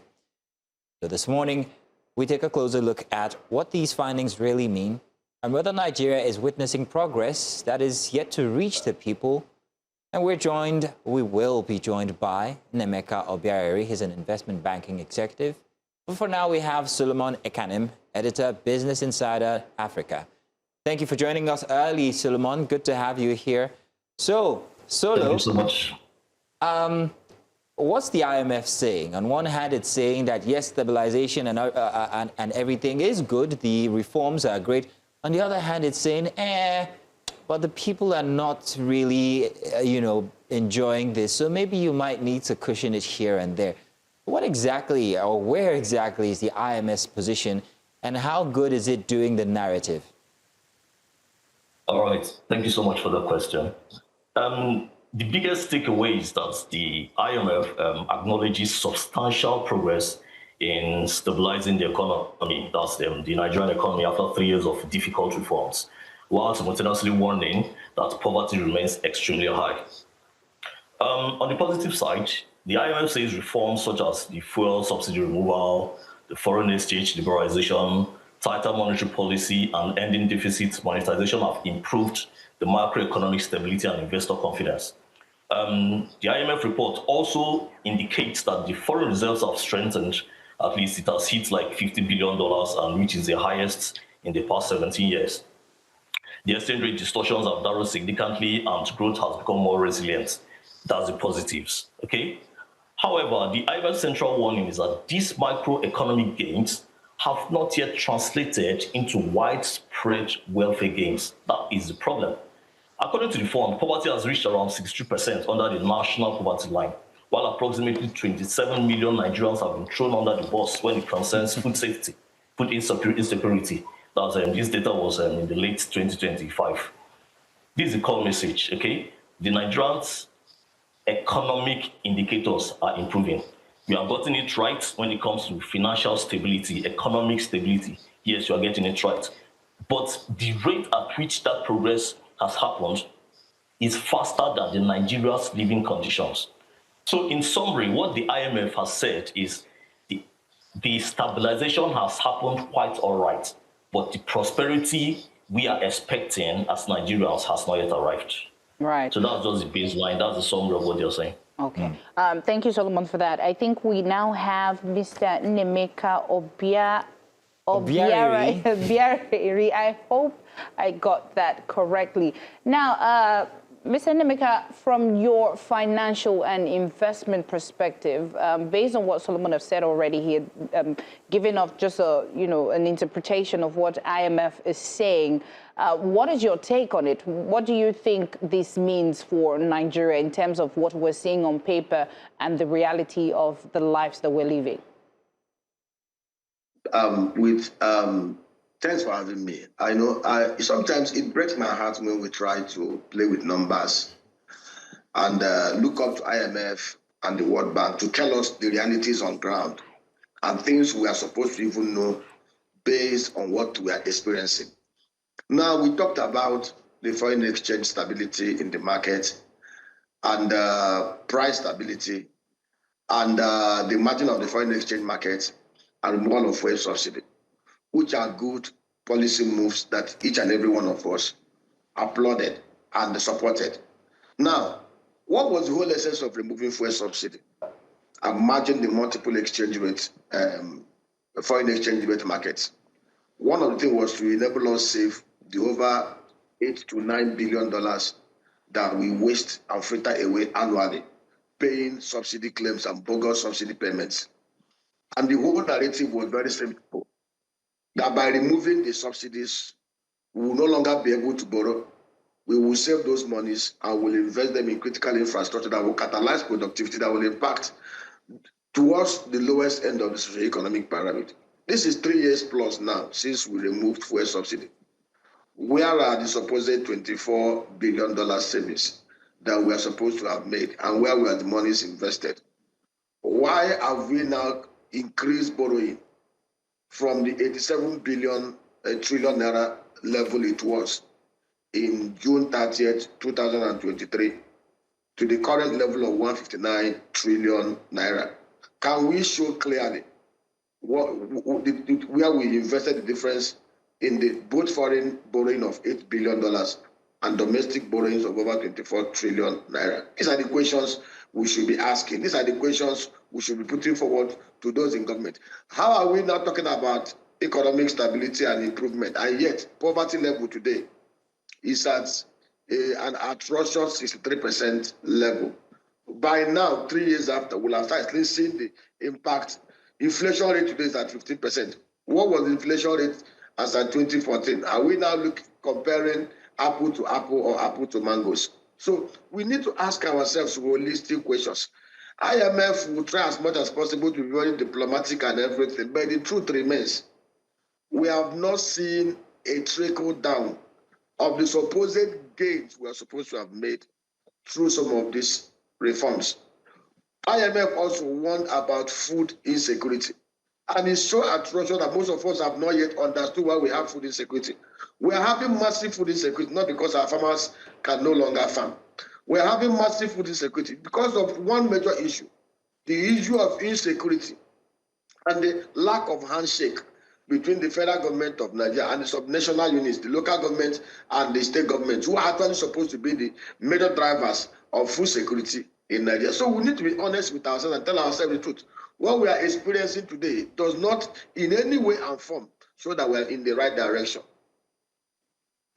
Mr. Obiari, I'm gleaning from what you've just said regarding the IMF and what I will call, they've backed these numbers, and these numbers, you've said that you don't like when people play with these numbers. They've said the fuel subsidy removal, exchange rate distortion, fiscal deficit financing, all of these, when it comes to the reforms that the administration has put forward, that they're actually working, that the numbers are working, that inflation is going down. However, it might not be reaching the pockets of the people or their daily realities. But I want to ask one question that stands by the side and people are actually, well, maybe murmuring. And when you say that they back these numbers, and I mean the IMF, and the realities are very different, are you saying that the IMF is also complicit as well when it comes to the realities, or no? No, the IMF knows what they're actually. Let me tell you. What exactly are they? That's what I want you to get to. What exactly are they doing? Let me share with you being diplomatic and not hitting it the way it should be. Okay. We talk about foreign reserve being at 50 billion. Of course, let me tell you, kudos to Yemi Cardoso. Yemi has done a lot to ensure system stability, especially banking stability and FX stability, which is very, very key component. But those on the physical side of the economic managers, from the presidency to the state governments to local government, are not pulling their weight. 90% of the economic deformities we have in Nigeria is on the physical side. Now, look at they told us over the last 3 years, we've had inflows of over $50 billion. 95% of that inflow are actually hot money. Foreign portfolio investors, and we know who they are. They are sharks baying for blood. There's no foreign portfolio investor anywhere in the whole world that will not see a sovereign debt instrument, short-term debt instrument that has a yield of 20% with sovereign guarantee, that will not grab it. But foreign portfolio inflows does not create jobs. It does not create productivity. It has no short-term money. IMF knows this. Before 2014, we were having FDIs of almost about $10, $12, $15 billion annually. We were having foreign diaspora remittances of having of $25 billion annually. What are we having today? Over the last one year, we've had less than $1 billion in foreign direct investment. And it's actually foreign direct investment that creates jobs, that creates productivity, that helps us to build the economy. And what Yemi has simply done, since those on the physical side have refused to tackle insecurity, since those on the physical side have refused to create mechanized and integrated tech-driven agriculture that can enable us to get nothing less than $200 billion into the economy, which we can easily do. Therefore, the only way he can ensure that he keeps stable, that very variable that is very, very key, forex stability, is to keep on accepting hot money. And of course, the cost of the hot money impacts on our NPR. Somebody tells you inflation rate is at 15%, but NPR is at 27%. Does that not show you there's a deformity? If inflation rate is actually at 15%, I bet you Yemi Cardoso will have dropped NPR to about 14-15%. Go and check all over the world, both in developed economies and developing economies. The NPR and inflation rates do not gap each other by above 2%. But in Nigeria, we see clearly Mr. Obiari, you said the IMF knows what it's doing. What exactly is it doing in your view? If you can be summary with that so we can get to Solomon. Okay, what I'm saying, they are being too diplomatic. Why are they being diplomatic? Why are they being diplomatic? Do they have interests? Of course, neo-colonialism, we know what is happening here. Yesterday we celebrated Democracy Day. This was not just MK Abiola campaigned against. MK Abiola has always campaigned against the interferences of IMF and some of these Bretton Woods institutions. They will not tell you the truth. They will always pussyfoot and layer it in the way it will benefit them. The truth is, we do not need the IMF to tell us the truth of the realities that will stare us in the face in this country, and that is the truth. All right, thank you very much, sir. Thank you. Well, Solomon, I think based on what this conversation has been so far, and would you say that this communication gap is for the benefit, there's a benefit here for IMF, and why would this be in terms of not giving Nigerians the actual truth as to what is happening, since it's not reflecting in our lives, daily lives rather? For the communication gap, I wouldn't blame IMF for the communication gap. I go with Dr. Obiari. You understand, the Nigerian Central Bank has done its own part by stabilizing the economy and doing what it's supposed to do with the economy. But what is the federal government doing? You understand, he talked about the removal of subsidy and what it has done for the Nigerian economy, the excess money it has gotten. But how does this translate to the lives of the common man? Okay, ever since subsidy removal came into force and the monthly allocation increased for the states and local governments, the local governments have received more money than ever. But who has followed up with these local government authorities to make sure that this money is being used for what it is supposed to be used for? So definitely, I don't blame the IMF for that. The IMF has given its own reports that, hey, your fiscal reforms are fine. You've done what you're supposed to do, but this is happening. The poverty rate is increasing. There is still food insecurity. Okay, those at the lower echelon of government are not feeling the impact of whatever you're praising yourselves for. You know, the government points to improving reserves, yes, stronger fiscal revenues, yes, a more market-driven exchange rate, increased investor confidence. Yes, these are legitimate achievements recognized by the IMF itself. But the average Nigerian, however, evaluates the economy through a different lens. Food costs, transportation costs, electricity costs, rent, purchasing power, employment opportunities. Okay, many households, if I may say on my own opinion, many households feel worse off than they did before the reforms because their daily expenses have risen dramatically. So there's a disconnect between the macroeconomic success and the household experience. So the government's message, as you can see, what's the government saying? The economy is becoming healthier. Then the citizens here are also responding. That may be true, but our lives have not become easier. So who are we to blame? The IMF is completely out of the question. They are doing their work. Okay, they have mentioned it exactly as it is. Yes, your reforms are working, but poverty is increasing. As Dr. Berry rightly mentioned, at what percentage? 63% for God's sake. What is happening? So it is this government that has the duty to interact with the citizens and tell them this is what we are doing with the money. Okay, let's take for instance, last year, as at 2025, the government claimed they shared around 330 billion naira to Nigerians. Okay, but where did this money come from? Okay, it was an $800 million loan from the World Bank. So if you have gotten more money from subsidy removal, why did you have to go and borrow money from the World Bank to come and share to your citizens? So there are so many gaps, there are so many communications that are lost between the government and the people. Mm-hmm. What is being done with subsidy money? So Solomon, let's talk about that gap. You talked about the economic, the communication gap from before, and I'm wondering whether the media is doing its best, whether the media is doing enough, whether the media is focusing too much on maybe headline economic indicators while it's underreporting the human consequences of these reforms. I don't think the media is reporting is under-reporting these reforms because there have been, if you go on social media, there have been so many videos of individuals going to the streets, interviewing people on the streets, people where the media calls, and we now call them the common Nigerians, okay? This video tells a whole lot of stories about what Nigerians on the streets are feeling. Okay, if we go to market every day, and in fact, you don't even need these institutions to tell you what's happening with the Nigerian economy. Okay, anybody, any Nigerian that is truthful to himself will know that what is happening now, that Nigeria was not the same some years back. The price of staple food, just like Gary and normal food we buy every day and we are okay with, we can't get, the price has risen to astronomical levels.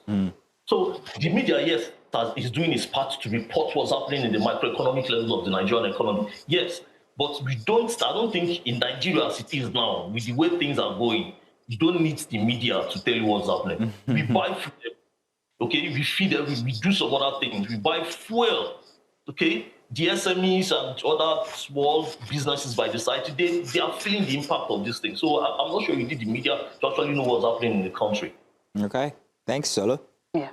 So, Mr. Animeka, now I just wanted to just say that in terms of the economy and, the IMF saying that, the economy is successful, would you say that this economy will be considered successful if what the citizens are experiencing is different from what the IMF is, reporting in terms of investments? FX stability. Nigeria has done so well. In fact, Yemi Cardoso over the last 3 years have been able to stem the madness that we experienced, the volatility that we experienced between 2015 and 2023. On that front, I can give you, Yemi Cardoso can actually rank as the best CBN governor in the history of Nigeria, without missing what. But the problem is with subnational units. I'll give you an example. When you have FX stability, it enables investors to plan inflow of investment into an economy, not FPI, but FDI. I'll give you an example of what Alex Oti and his team is doing in Niger State, and which I expect other governors to do. As I'm talking to you now, in Niger State, there's a plan already concluded to set up agro-industrial parks in each of the 184 electoral wards in Niger State, 100 hectares minimum. And this is going to be done under what they call the missions community diaspora private-public partnership arrangement that will attract massive FDIs, sustainable and social impact and sustainable farming that creates massive jobs. Nothing less than 2,000 jobs in every electoral ward. Nothing less than 10 billion naira revenue in every electoral ward. Massive FDIs. I chair an agri company. Over the last 1 year, we've imported over 17 tractors, brand new tractors inside the state. We imported over 30 haulage vehicles. We are doing massive agro parks. Some of these are not captured through the CBN inflows. But why is this thing being done? Because there is a governor and commissioners who understand the urgency of the time, the need to put in place the enabling environment, the ease of doing business. If you call them at the snap of the finger, if you ask them to do A, they're already doing A and B. Everything is not actually at the federal government. Nigeria State is very secure. You won't have the kind of insecurity we have in other states. And because the people have confidence and trust in their chief executive, the governor, you could see the massive law and investors are flowing in. As I'm talking to you, we have started a project that will take almost about $7.8 million. Moringa Agro City that even have real estate projects around it, because there's a governor who understands the importance. You could see everything he's doing. There's a federal housing project. So we expect the governors, the local government chairman, it's not everything about the presidency. If every of the governors can set up agro parks, not even in their local government, let me not go to the ward level, even 100 to 500 agro parks with agro rangers. In the next 1 year, Nigeria can actually get nothing less than $100 billion from the agro sector. We will be able to cover up most of the $11 billion we waste. Important things we can develop here. Are you aware that every year we import over $10 billion worth of grains? Are you aware that we import fish of over $1 billion into Nigeria? Are you aware that we smuggle poultry meat of over $1 billion into this country? These are things that we can easily produce here. If those are the subnational units, the governors and local government chairmen are doing what they are supposed to do to support the forex stability that has been created by Yemi Cardoso and the CBN. And that is where the missing gap is. Nigeria ticks all the right boxes. to grow our GDP annually by over $100 billion or even $200 billion. But this thing can only happen when the federal government stop playing politics and start calling out the governors and local government chairmen. You had massive inflow. You share the money to the governors, but you're not monitoring to see how they are spending these monies or what they are applying these monies to. Everybody looking towards 2027. Once the governor sign on to APC, everything, all their sins are forgiven. And the people are suffering. Why we put much emphasis on the federal government? Because the federal government has a lot of role to play in checkmating the expenses of those at the subnational units, in providing security and encouraging them to do what they are supposed to do to ensure that the gains of these reforms trickle down to the masses. Mr. Abiari, I hear you talk about accountability there, and it is true. There is no accountability, especially when it comes to the grassroots level. Looking at it politically now, you do make a very strong point there. However, Solomon, do you think that these numbers make Nigeria attractive to investors? And what do you think could come out of that? Is it a good foundation? Something positive, do you think?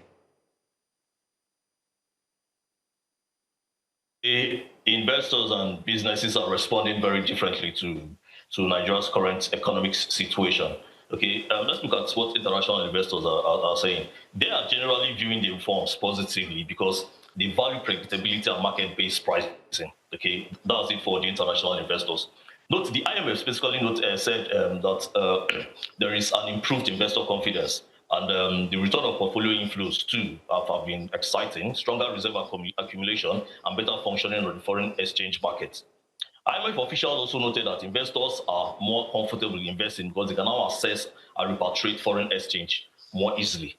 However, domestic businesses face a more mixed reality from what's happening. We are in Nigeria, and we have heard the stories, what Nigerian SMEs, what Nigerian-based businesses are saying. From higher borrowing costs, elevated interest rates, weaker consumer spending, rising energy costs, exchange rate adjustments, all these are issues that these businesses are grappling with at the moment. Let's take a look at the banks. When I say banks, I mean the larger tier 1 banks in Nigeria, both tier 1 and even some tier 2 banks. These banks have generally benefited from the higher interest rates environments. But apart from the banks, what are other guys? How are they feeling? The manufacturers, the SMEs, the consumer-facing businesses. These are the guys that are facing the significant pressure from the reforms. Okay, this explains why foreign investors may be becoming more optimistic, while many local businesses are cautious. Okay, why are these international investors optimistic? As we said earlier, and from what Dr. Berry has discussed, these guys are looking at the market-based price and what the central bank is doing. The exchange rates changes and all the changes that have been done in Nigeria's macroeconomic status. These are what they're looking at. But in reality, okay, the businesses here in Nigeria, they are having a separate feeling from what these guys are feeling, because from all the reports, the macroeconomic reforms and whatever is happening up there, okay, this is making Nigeria appear valuable.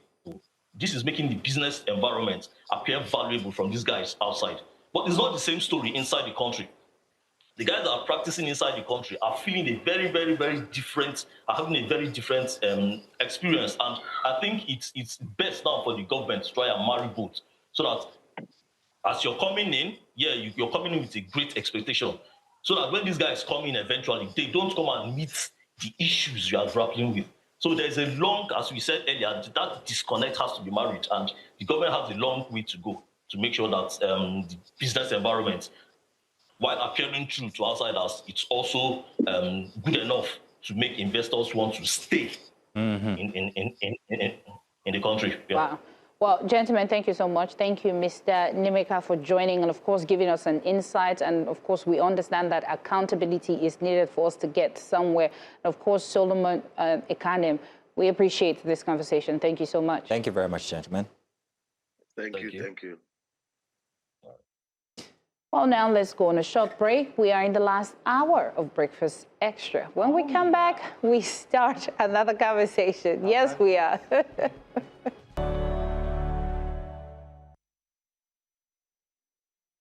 Now attention is being drawn once again to a painful reality: child labor, a practice that continues to rob millions of children of their education, safety, and childhood.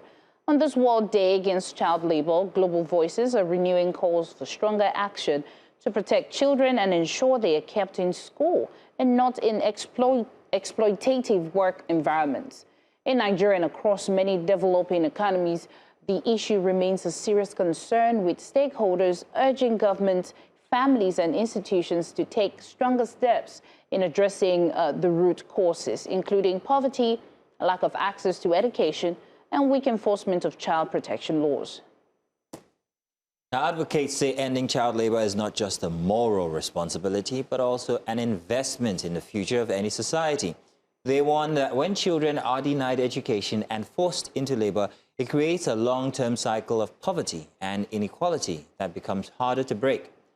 So this morning, we look at what progress has been made globally and locally, and what more needs to be done to truly protect vulnerable children.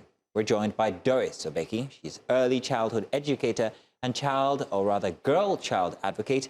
Doris, thank you very much for joining us on Breakfast Extra. Oh dear, I think we might be having an issue with the connection while we're still trying to get Doris Obaseki. Let's have a little chat about child labor. Now, there's something about child labor in Nigeria where it's almost commonplace. We see it, but we say nothing about it. The authorities might say there's no such thing, but they are well aware of it because issues as simple as house helps. And that's where the bigger population of childhood labor happen in urban centers inside of Nigeria. Young people who are ferried over from the villages to come and help their aunties or uncles or even just maybe a distant relative. And you say she's only just helping about in the house, but that's actually childhood labor. There might not be any payments from parents to whoever is in the village, but the fact that you are putting them through so much work in exchange for bringing them up or taking care of them, especially when the kind of efforts they're putting in maintaining your household is very different from the one that your children are putting in. That is childhood labor that we're not looking at in Nigeria. It's a discussion to be had, and that's why we're hoping that Doris is going to join us soon so we can talk about this. Yeah, but you know, if we look at it from the other side, you know, most of the children, they will say they don't have access to education. I know there are agencies where you can reach out for, you know, nannies, and these children, of course, are below 15 or 16, 17. Some of them are 21, whatever the case is. That's an adult. Yeah. But I know that some of them are below 18, and then you pick them up and you say, you know what, I need, you know, nannies for my children, and, you know, in exchange for that, there's some level of compensation, either salaries or, you know, we send you to a fashion school, or we send you to, you know, culinary school, depending on what they want. So I think for me is two sides of the coin. Some people will say, I'm giving jobs to the young ones who don't have the opportunity to go to school yet. And then, you know, over time they can now go to school. But you find out that even when they now come to the city in court, you now see that these children who are supposed to be nannies decide that, no, we want to go back. And go back to do what? Well, maybe because of the kind of work that they put them No, through. I've seen a household where they treat their nanny so well, but she felt like, you know, I think I've worked enough. Was this nanny underage, under 18? So the thing is, I usually don't ask the age, but I feel like they're 17, 18, I think. But I think for me, the question is, even if you go there to work, how are they treating you? So it's more importantly how they treat them. Yeah, that's another conversation, actually. Because some people just, they get embedded and then they grow up. You forget that they're nannies. They're in that house part of your family. Yeah. There's also an economic perspective to look at the way this works in Nigeria, where most families can't help but just, it's normal everyday life for them. You come back from school, you have to go work. Because without you, we won't be able to feed. While mommy and daddy are doing some menial jobs, the kids also have to pitch in. To them, it's customary. They have no qualms about it. That's how we grew up. That's how you grew up. So it begs to ask the question, and I hate to say that phrase, but it does beg to ask the question about whether you can totally eradicate childhood labor without eradicating poverty or unemployment on the part of adults themselves. Because that's what forces them to say, I'm going to have to send my kids to go be a vulcanizer or a mechanic or so and so and so. I'm being told that we have Doris Sobaski joining us now. Doris, are you here with us? Can we see Doris, please? Oh, Becky, I beg your pardon. Doris Becky, thank you. Good morning, Doris Becky. Thank you for joining us. Now let's go straight into hear you. Let's go straight into the conversation. Just talk to us. How serious is the issue of child labor today, both globally and within, the Nigerian context? Okay, so good morning, everyone. Today is a Child Labor Day, and it's so a good thing that we're having this to celebrate the child and effect of labor on the child developmental growth. Yeah, sorry to say again, sorry for joining it very late, but it's okay, we can get better next time. Sure. All right, so today the Child Labor Day is all about the child and the global world. Yes, who is a child actually? A child is anybody under the age of 18, so to say. And so to say that the children faces a lot of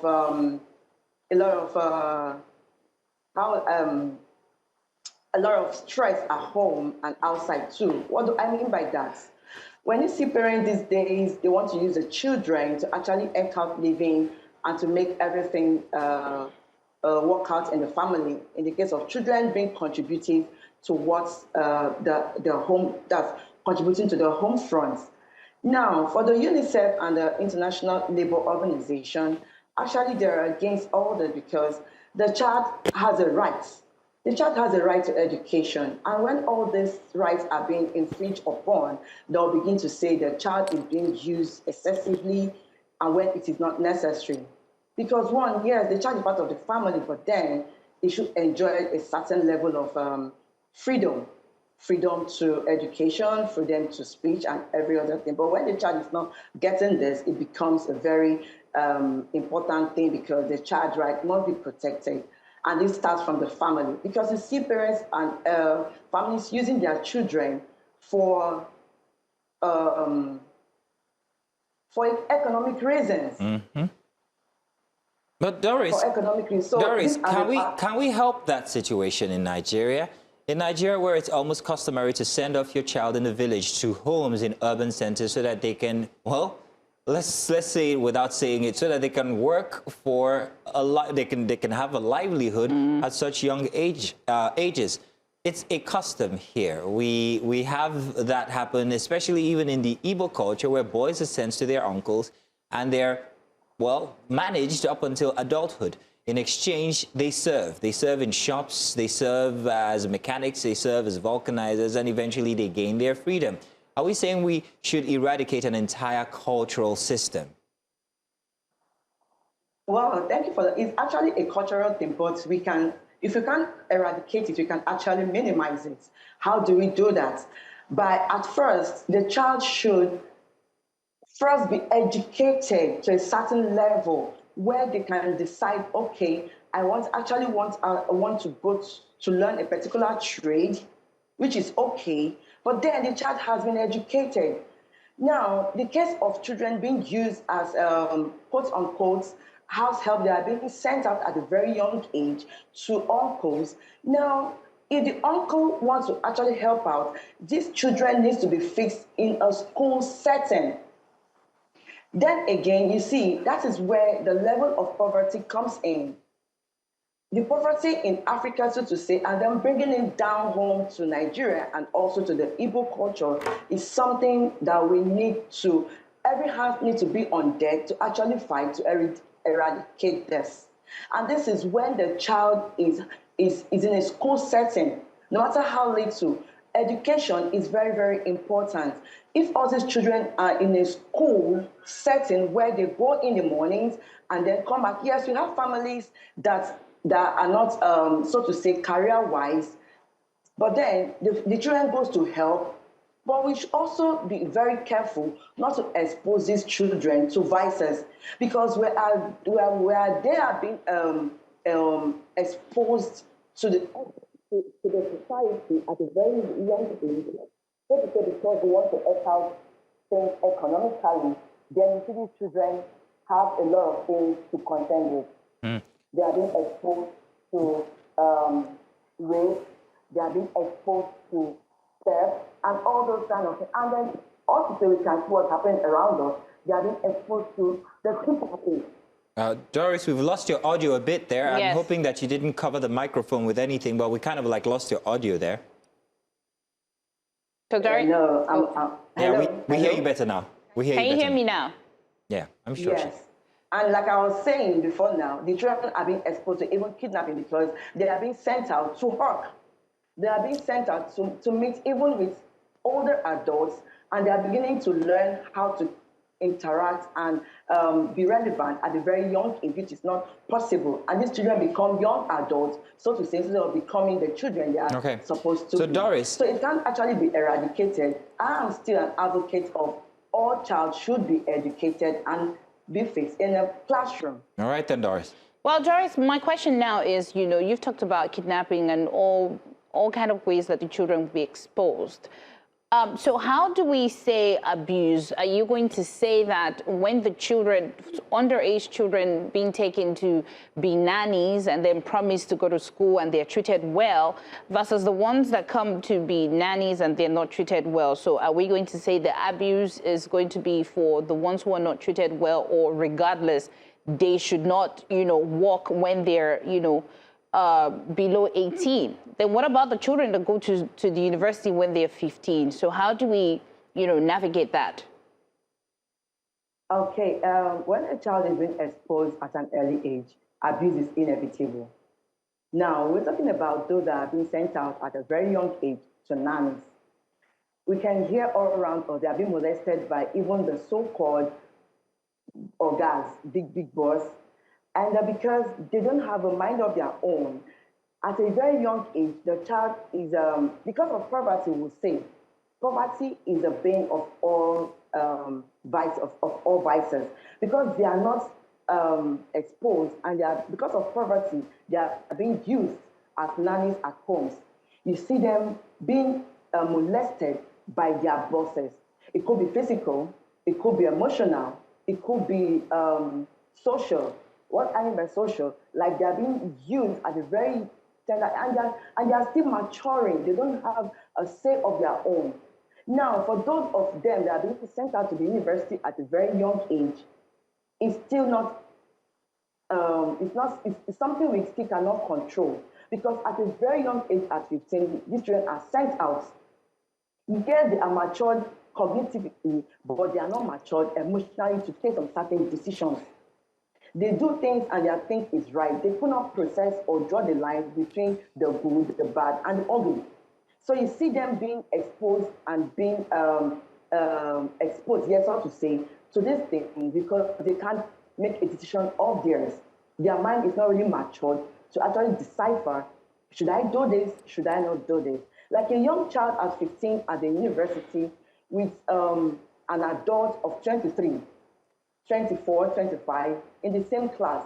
There are some decisions the adults, undergraduates, will want to take that the child who is 15 might think, okay, this is right for me to do, but physically, emotionally, and psychologically, they are not ready to take such decisions. So it's actually something that we need to really be careful with. Now you say, yes, they can actually be allowed to go to school, even when they are 15, but is it actually right? So there are pros and cons to this, but it needs to be balanced. It needs to be balanced. Well, Doris, thank you for joining us. And of course, this is an important conversation, and everybody needs to understand that children should not be exploited. We do appreciate you joining us and having this conversation. Thank you, Doris. Yeah, you're welcome. Thanks for having me. You're welcome. Awesome.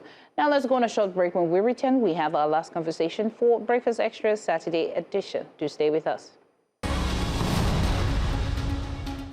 Now let's move over to South Africa. The Gauteng Provincial Legislature Portfolio Committee on Community Safety, in partnership with Gun Free South Africa, to launch the Gun Free Gauteng campaign to reduce illegal firearms and combat the scourge of gun violence in the province.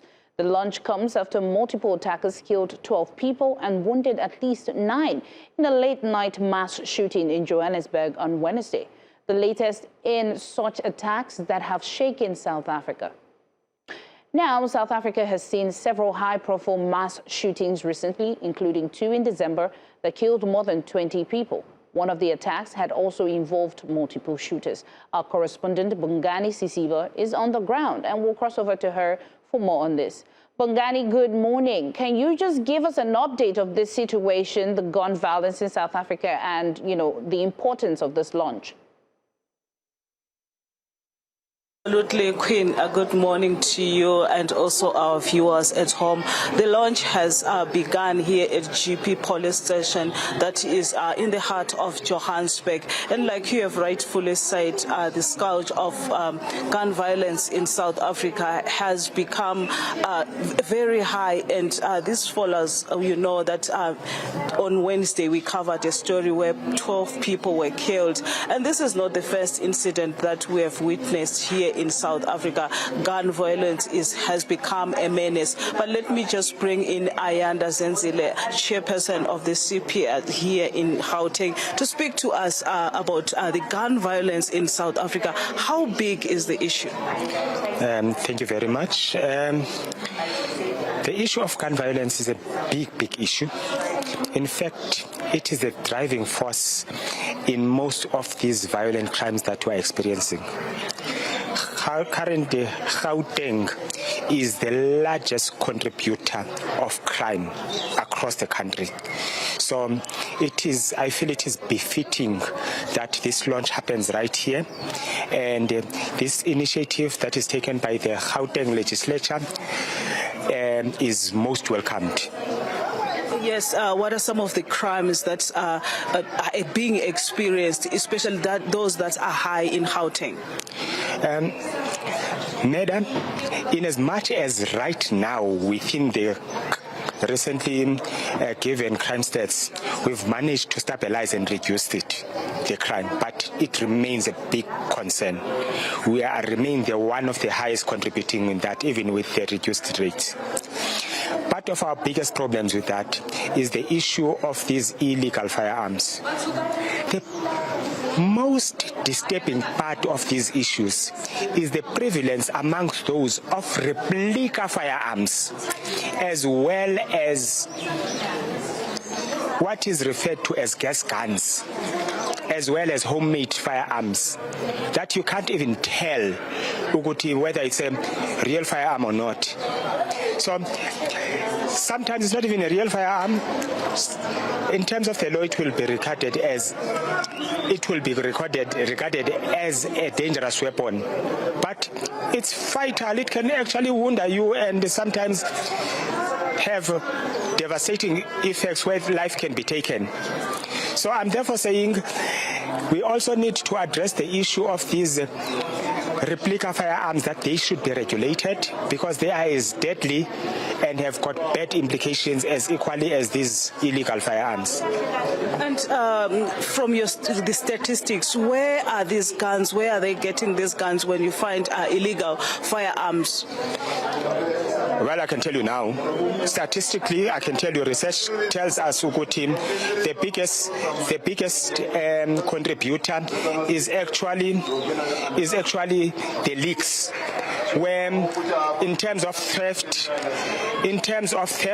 as well as loss, wherein you've got legal firearms that get stolen, missing, and they then statistically also equally become illegal firearms. But they start from being legal, and through theft and loss, they then become illegal firearms. Thank you so much, sir. We just had the problem of gun violence in South Africa, where it really comes from. It comes from illegal guns, and some of the guns that you find in these communities that they build for themselves, but also murder coming out as one of the problems that Gauteng is facing. So this launch that is happening here today is very important also to educate our communities about the gun violence violence, because this is not only our officials and media, but also the community is around here, where the police are also educating them about gun violence. But also we find that other than murder, there are also violences whereby people, their belongings are burglary, or their belongings, or when someone is walking on the street, they can just be approached and your belongings are taken and someone is holding a gun. So this is a menace that is happening not only in Gauteng but in South Africa, and gun violence has become a really, really big problem in South Africa. Speak to you in the studio, Queen. For the update. We will follow up and see how this turn out. Thank you. Thank you. Now moving on to our final conversation here, let's do Focus Africa. We turn now to rising tensions between the United States and Iran, where recent exchanges of strikes have raised fresh concerns about a fragile ceasefire and the risk of a wider regional conflict. Our reports indicate that both sides have continued limited military actions despite ongoing diplomatic pressures from global actors calling for restraint. The situation is now being closely watched by allies and markets alike, as fears grow that any further escalation could draw in other powers across the Middle East. And while both Washington and Tehran have signaled differing positions on the path forward, the continued cycle of retaliation has deepened uncertainty around de-escalation efforts.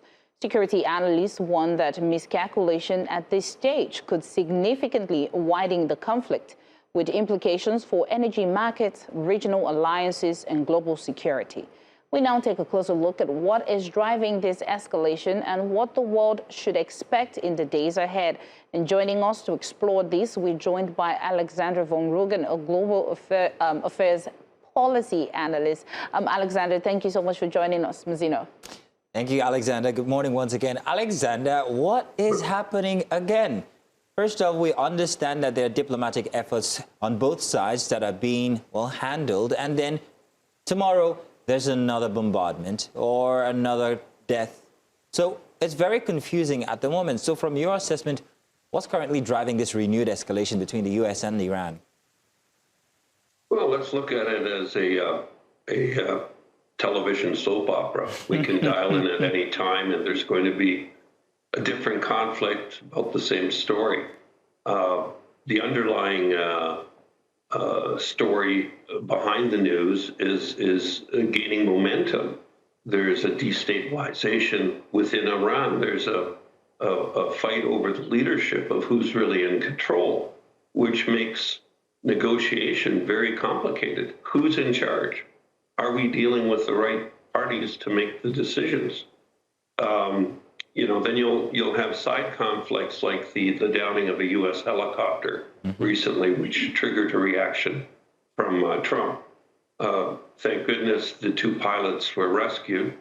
There weren't any more fatalities, because that's something the American media will really jump all over this on. As a war goes, the fatalities have been luckily very, very low in terms of, say, comparing it to the Russian-Ukraine conflict, where you're losing 7,000 soldiers a week. This entire conflict on both sides, whether it's Iran, Lebanon, America, Israel, is very, very low. Now, any war is bad. Any fatalities are bad, so let's not negate that. But there's a strategy in place here. America is using what they call a ceasefire for tactical convenience. They're not calling it a war. Besant called this an economic war. They changed the name to financial fury.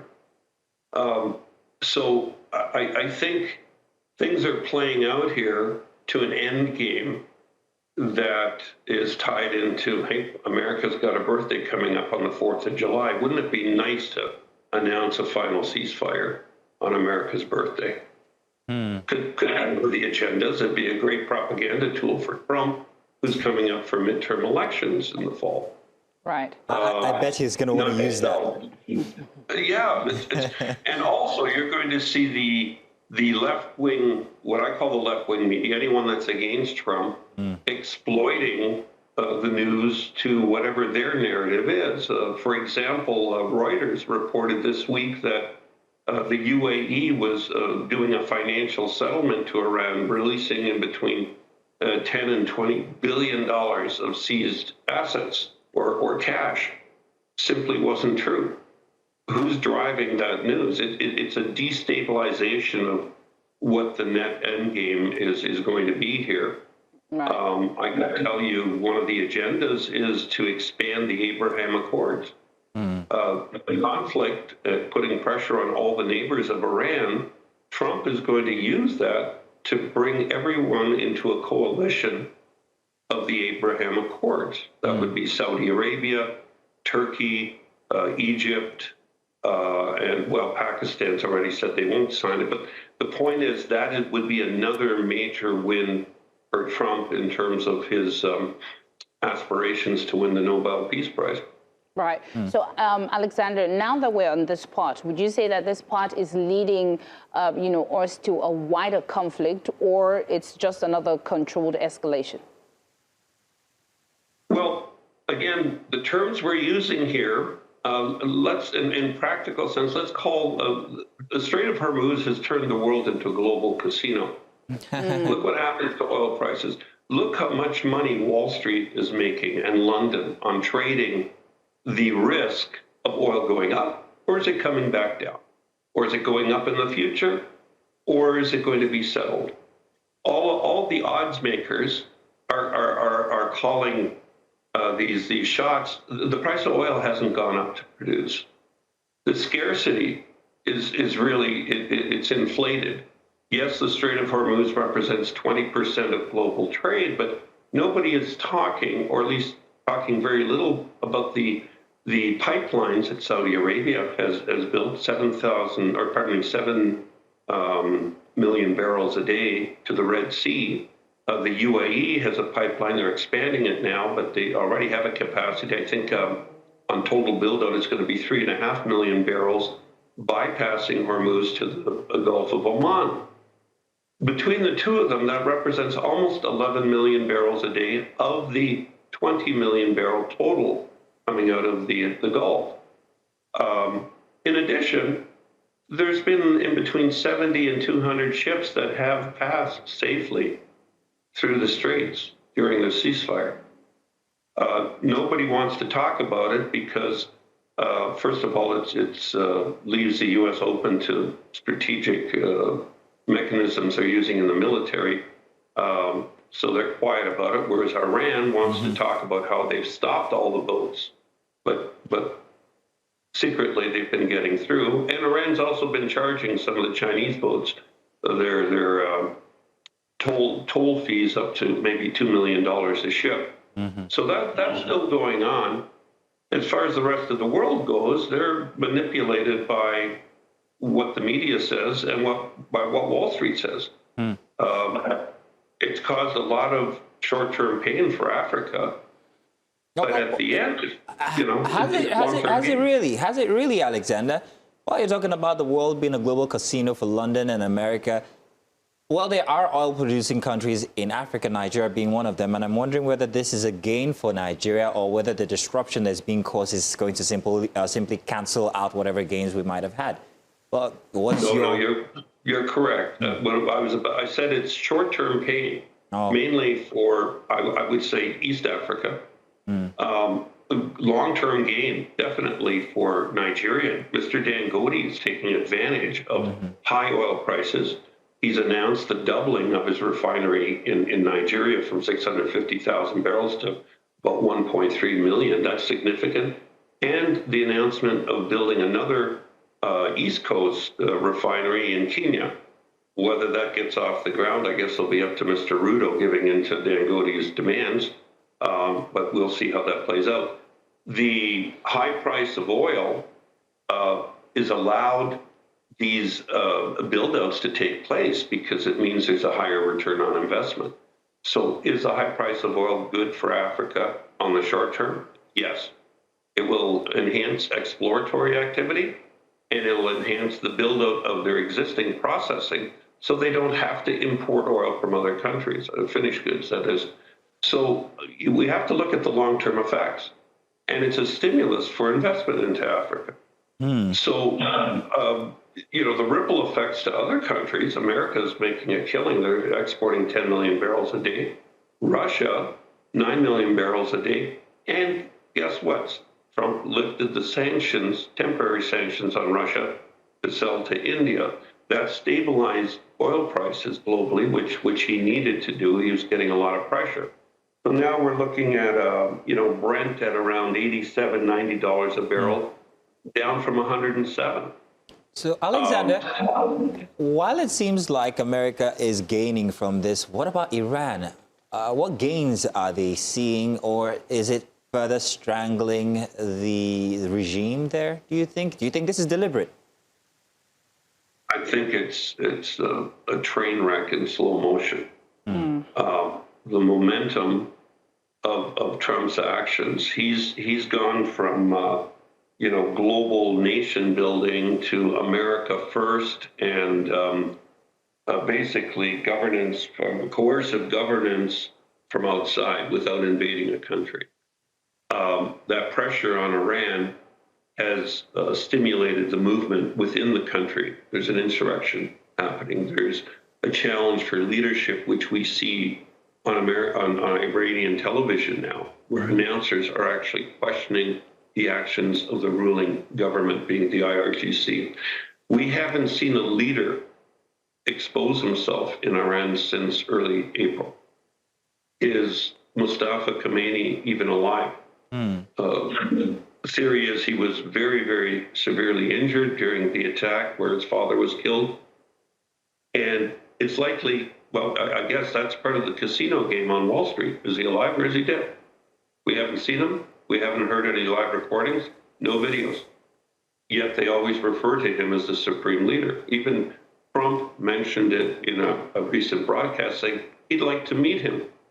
I think that was a sarcastic pitch to Iran, saying, I know he's dead. I know I can't meet him, so I might as well invite him to a meeting. It's very interesting that you should actually put it that way, because I've always thought that Trump has two ways of attending to issues, especially when he wants to destabilize a nation. One is from the outside. It could be boots on the ground. It could be militaristic. And then the other is from the inside, insurrection. And it seems to be working here. But finally, and real quick, so that we can round up the show today, would you say that America is winning this war? Winning is not, everyone's going to challenge the term winning, because there are net gains here that are part of Trump's agenda. You'll notice China and Russia have been very quiet. Why? They're getting gains out of this. Trump's recent trip to China, he brought 25 of America's top entrepreneurs and tech people on his jet. Was that a summit between Trump and Xi Jinping, or was it a business convention? It probably a little of both. But in the long term, I think America's agenda is coming through here. Maybe it hasn't happened as quickly as they would have liked, but then, Israel is also a disruptive force here. They're allies one day, and they're antagonists the next day when it comes to their attacks on Lebanon, which has disrupted the peace talks. But, it's to everybody's advantage to prolong this, because it's a war of attrition on a regime change within Iran, which is the net goal here. Get rid of the radical fundamentalists leading the country and resort back to normalcy on the global scene, and I guess a new world order where constant conflict is subdued. If we're looking at the African continent, this is it's been a fight by the powers right now going on to destabilize, and it's prevented the cohesive union of the African nations. That is the effects I'm watching right now. So what happens to Africa when Hormuz is settled? Where are we going to look at next? Maybe maybe Sudan will start dominating the news, which it should already, because that's a real genocide. That's a real war. Indeed. Well, thank you so much, Alexander, for joining and always, giving us insights and making it very easy to understand. We do appreciate you for joining us. Thank you very much, Alexander. Don't stay away too long. Don't stay away too long. We always like having you here on Breakfast Extra. You and Albert Einstein there. Yeah, we're buddies. Of course. Thank you. Thank you, Alexander. Thank you. You're welcome. And I guess that's it for the first installment of Breakfast Extra for this weekend. Yes. I'm looking forward to tomorrow. And of course, yes, the monologue. It's going to be fun. It's going to be fun for you. All I have to say, viewers, this week be grateful. Be grateful for how far you've come and, celebrate your little wins. We'll see you tomorrow.